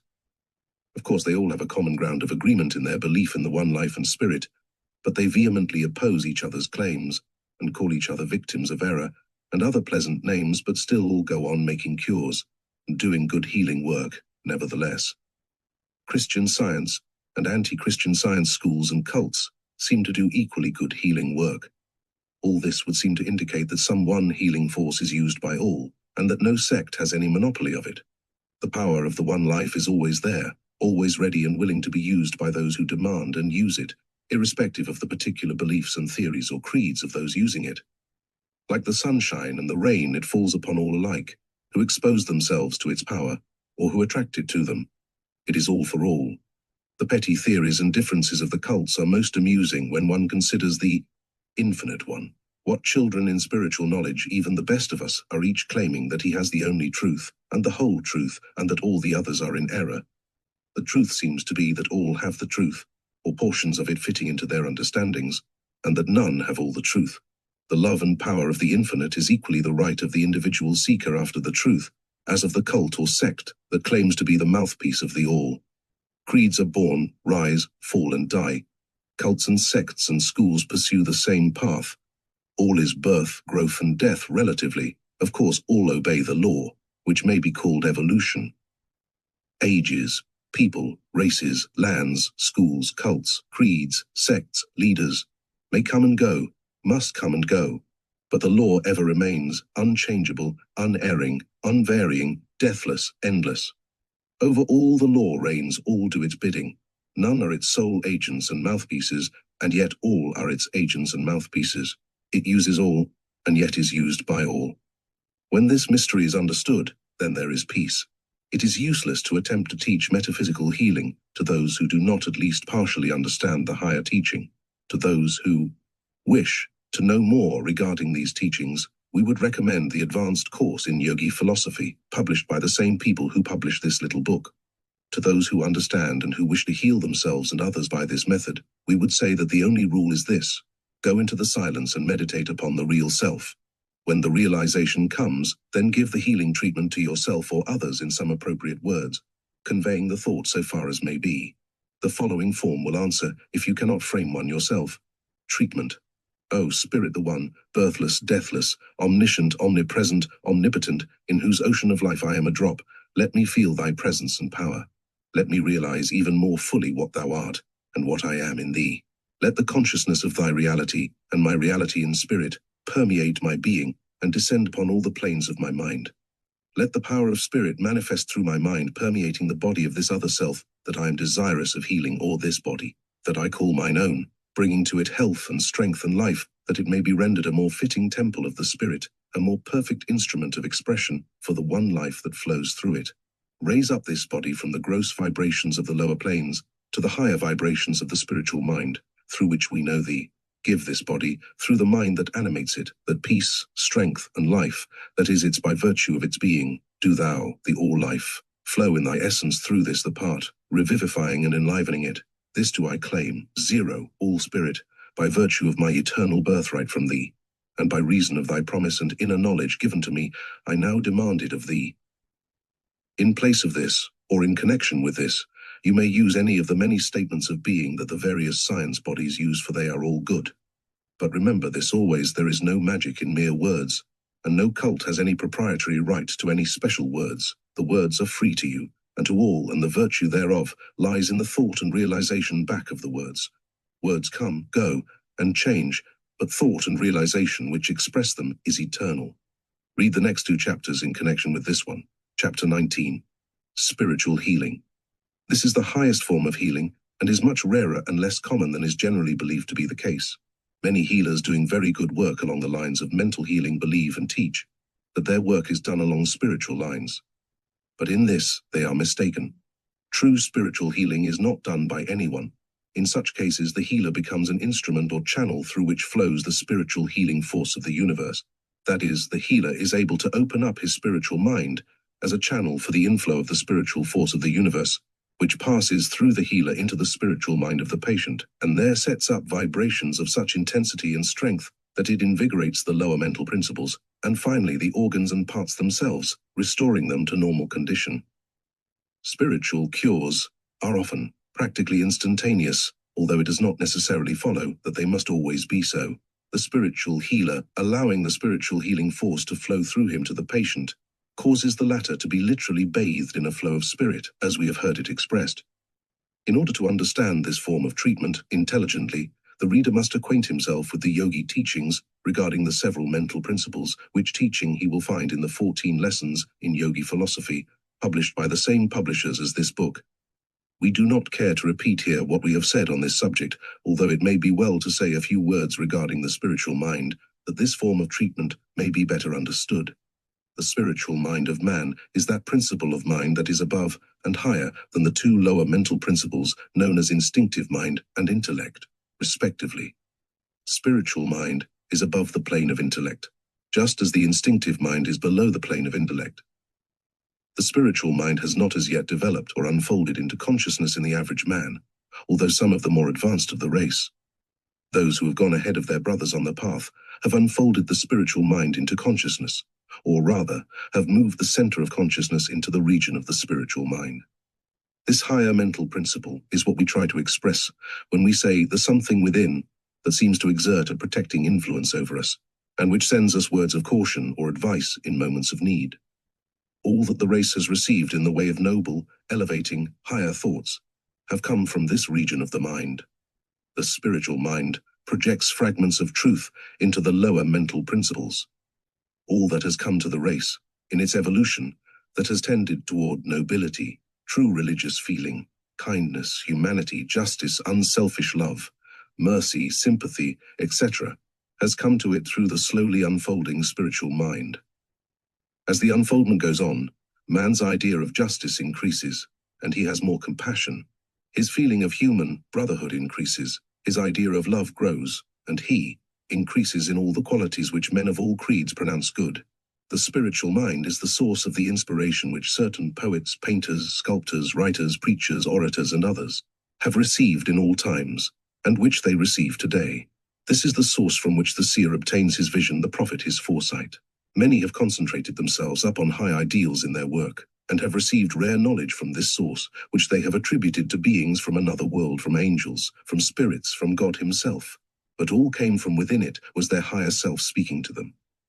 This does not mean that man never receives communications from the other sources just named. Far from this, for we know that the latter is often evidenced and experienced.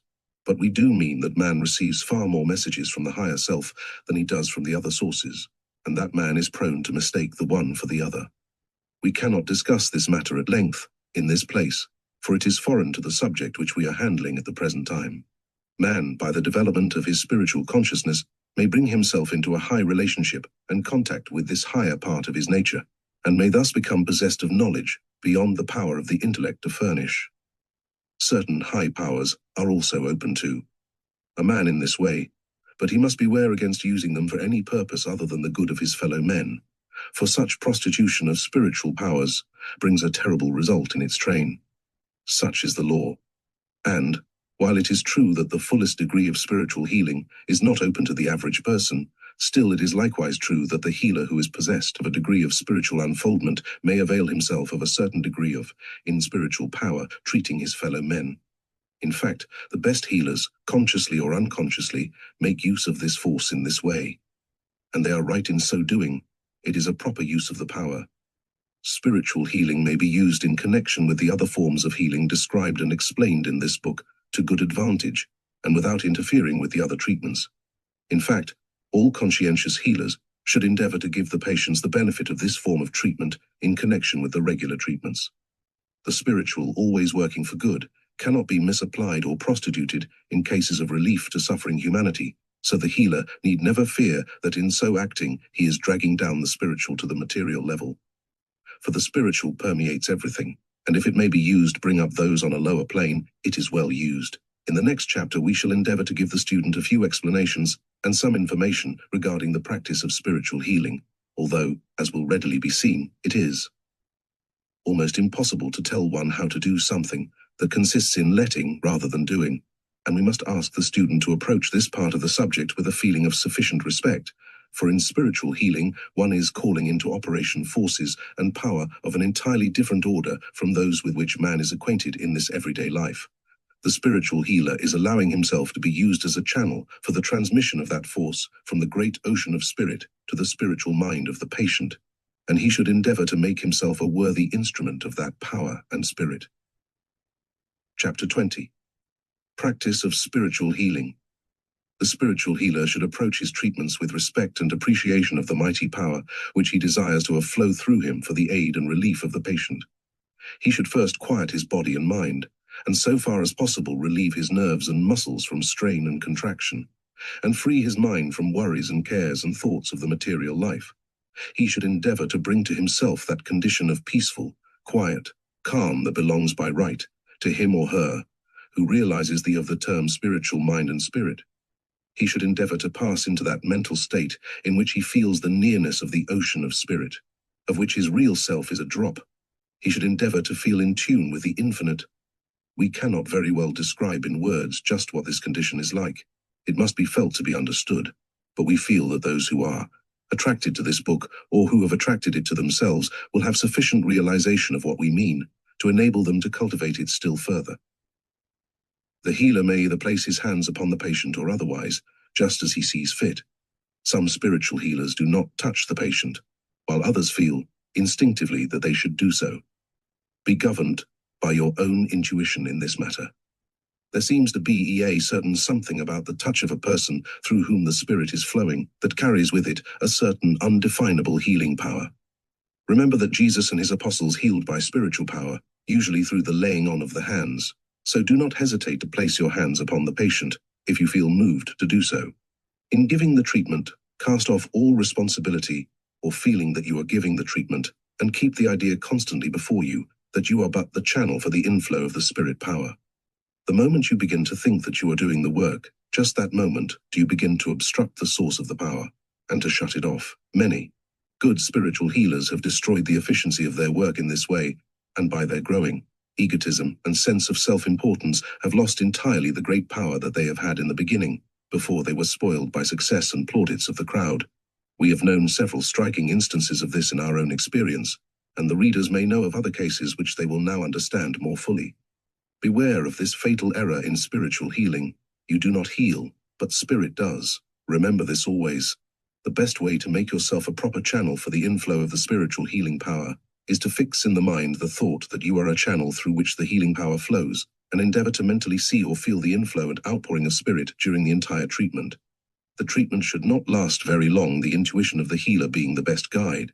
Very often, after practicing this form of healing for a time, such proficiency is acquired that both the healer and the patient can actually feel the inflow of spirit during the treatment. In such cases, rest assured that the best conditions have been acquired or found. Both the healer and the patient should be in the proper state of mind during spiritual treatment, for in this way the minds of both are rendered proper instruments or channels for the inflow of spirit. To acquire this mutual mental condition, it is well for the healer to read to the patient a few lines or paragraphs from some writer upon spiritual subjects, being sure to select some writing harmonious to the patient. By this means, the minds of both healer and patient are cleared of the more material thoughts and placed in the best conditions for the treatment. In these treatments, it is not necessary or desirable for the healer to hold the thought of the particular form of cure, as in the case of mental healing. Spirit permeates the organism of the patient through his or her spiritual mind and tends to render it whole or perfect all over, without reference to parts or organs. The patient is bathed in a flow of spirit, and every cell mind recognizes its presence and is stimulated thereby. This is all that we can say to you regarding spiritual treatments. The rest you will discover as you progress in the work. Do not be afraid to try this form of treatment, provided you do it in the right spirit, and you will find that you will become a greater and greater instrument for the expression of the spirit healing power as time goes on, and your work will grow better and better. To those who prefer the other forms of treatment mentioned in this book, or who find it advisable to follow the other forms because of the desires or conditions of their patient, we suggest that they give at least a moment or two of spiritual treatment at the close of the other treatment. The patient may or may not be told of this just as the healer thinks best. There is no trace of deception here, for spirit belongs to all, and all is subservient to spirit, so that if the healer thinks it well to make use of its power, without telling the patient, he is justified in doing so. Some patients may be prejudiced against anything bearing the name spiritual because they associate it with disembodied spirits, spiritualism, etc., etc., so it would be folly to use the word spiritual in talking to these persons. And others may think that anything spiritual savors of religious things, and that therefore spiritual healing might be something contrary to their religious beliefs, etc. Of course, both of these ideas are based upon misapprehension, and it would be useless to attempt to explain the matter to such people, and in these cases the better way to give the other treatments using the terms of that particular treatment, and then give the patient the advantage of the spiritual treatment as well, without saying anything about it. The patient's ignorance should not prevent him from receiving the best that the healer can give him.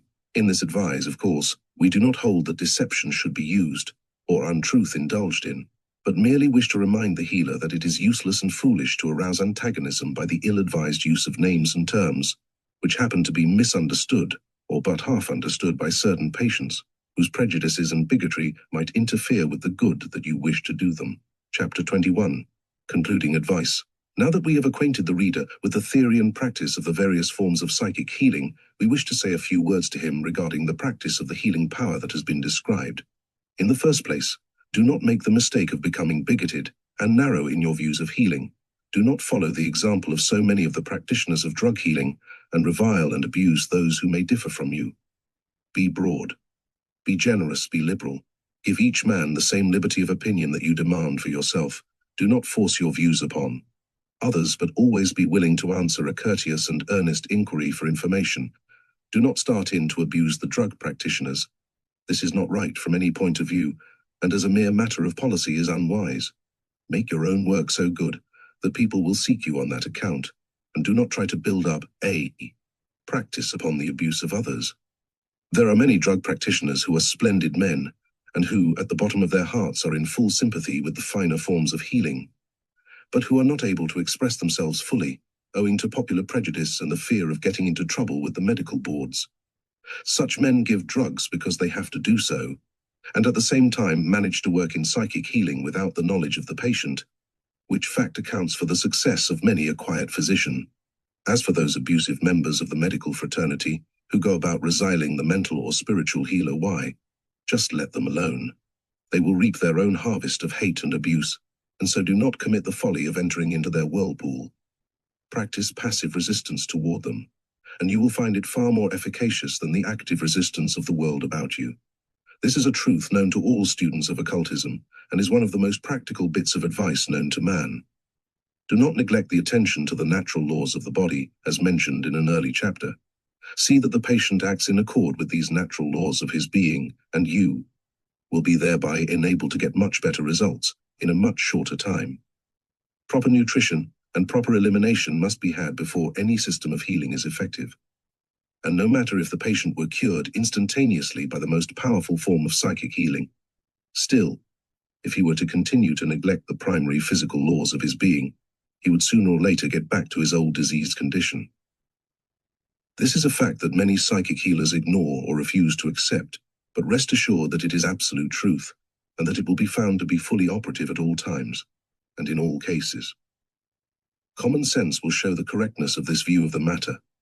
Don't be like an ostrich, and hide your head, so that you will not see the truth regarding the physical laws. Do not let metaphysics make you refuse to recognize physics. This is as absurd a position as is that of the physician who refuses to see the great truths of metaphysics. Be full of the spirit of love and kindness for your patients, but do not allow a false sympathy to cause you to take on their conditions, or to let them drain your vitality from you. Refuse to allow this, and do not let yourself become passive to the patient, or to exhibit a negative condition to him. Keep positive and active in your relations to him, else you may discover the effects of the vampirism of some sick people who like nothing better than to drain the vitality of the healer, that they may be benefited or strengthened. Give them the benefit of your knowledge and skill, but do not allow them to absorb your life and vitality, for that does not belong to them. So, therefore, do not let go of yourself in the direction of feeling their condition too strongly. Beware of a certain kind of sympathy, or rather, of something miscalled sympathy. The nearer you are in consciousness to the source of all power, the greater will be your healing power. Remember always that back of all the power of the universe is that infinite power, which is the source of all power and energy. Remember that you are as a particle of this one infinite life, and that all that is real about you is so because of your relationship with that infinite being. Try to realize this fully, and you will find that with the recognition will come a strength and power far surpassing anything that you have before known or acquired by any other means. This is the source of all real power, and it is open to him or liar who seeks it. The following affirmation or mantra may be found useful if repeated before giving a treatment. Affirmation or mantra. O, thou great infinite power, thou great flame of life, of which I am but a spark, I open myself to thy healing power, that it may flow through me to strengthen, build up, and make whole this brother in life. Let thy power flow through me to the end, that he may receive thy vivifying energy and strength and life, and be able to manifest the same as health, strength, and vigor. Make me a worthy channel for thy power, and use me for good. Peace be with thee in thy healing work.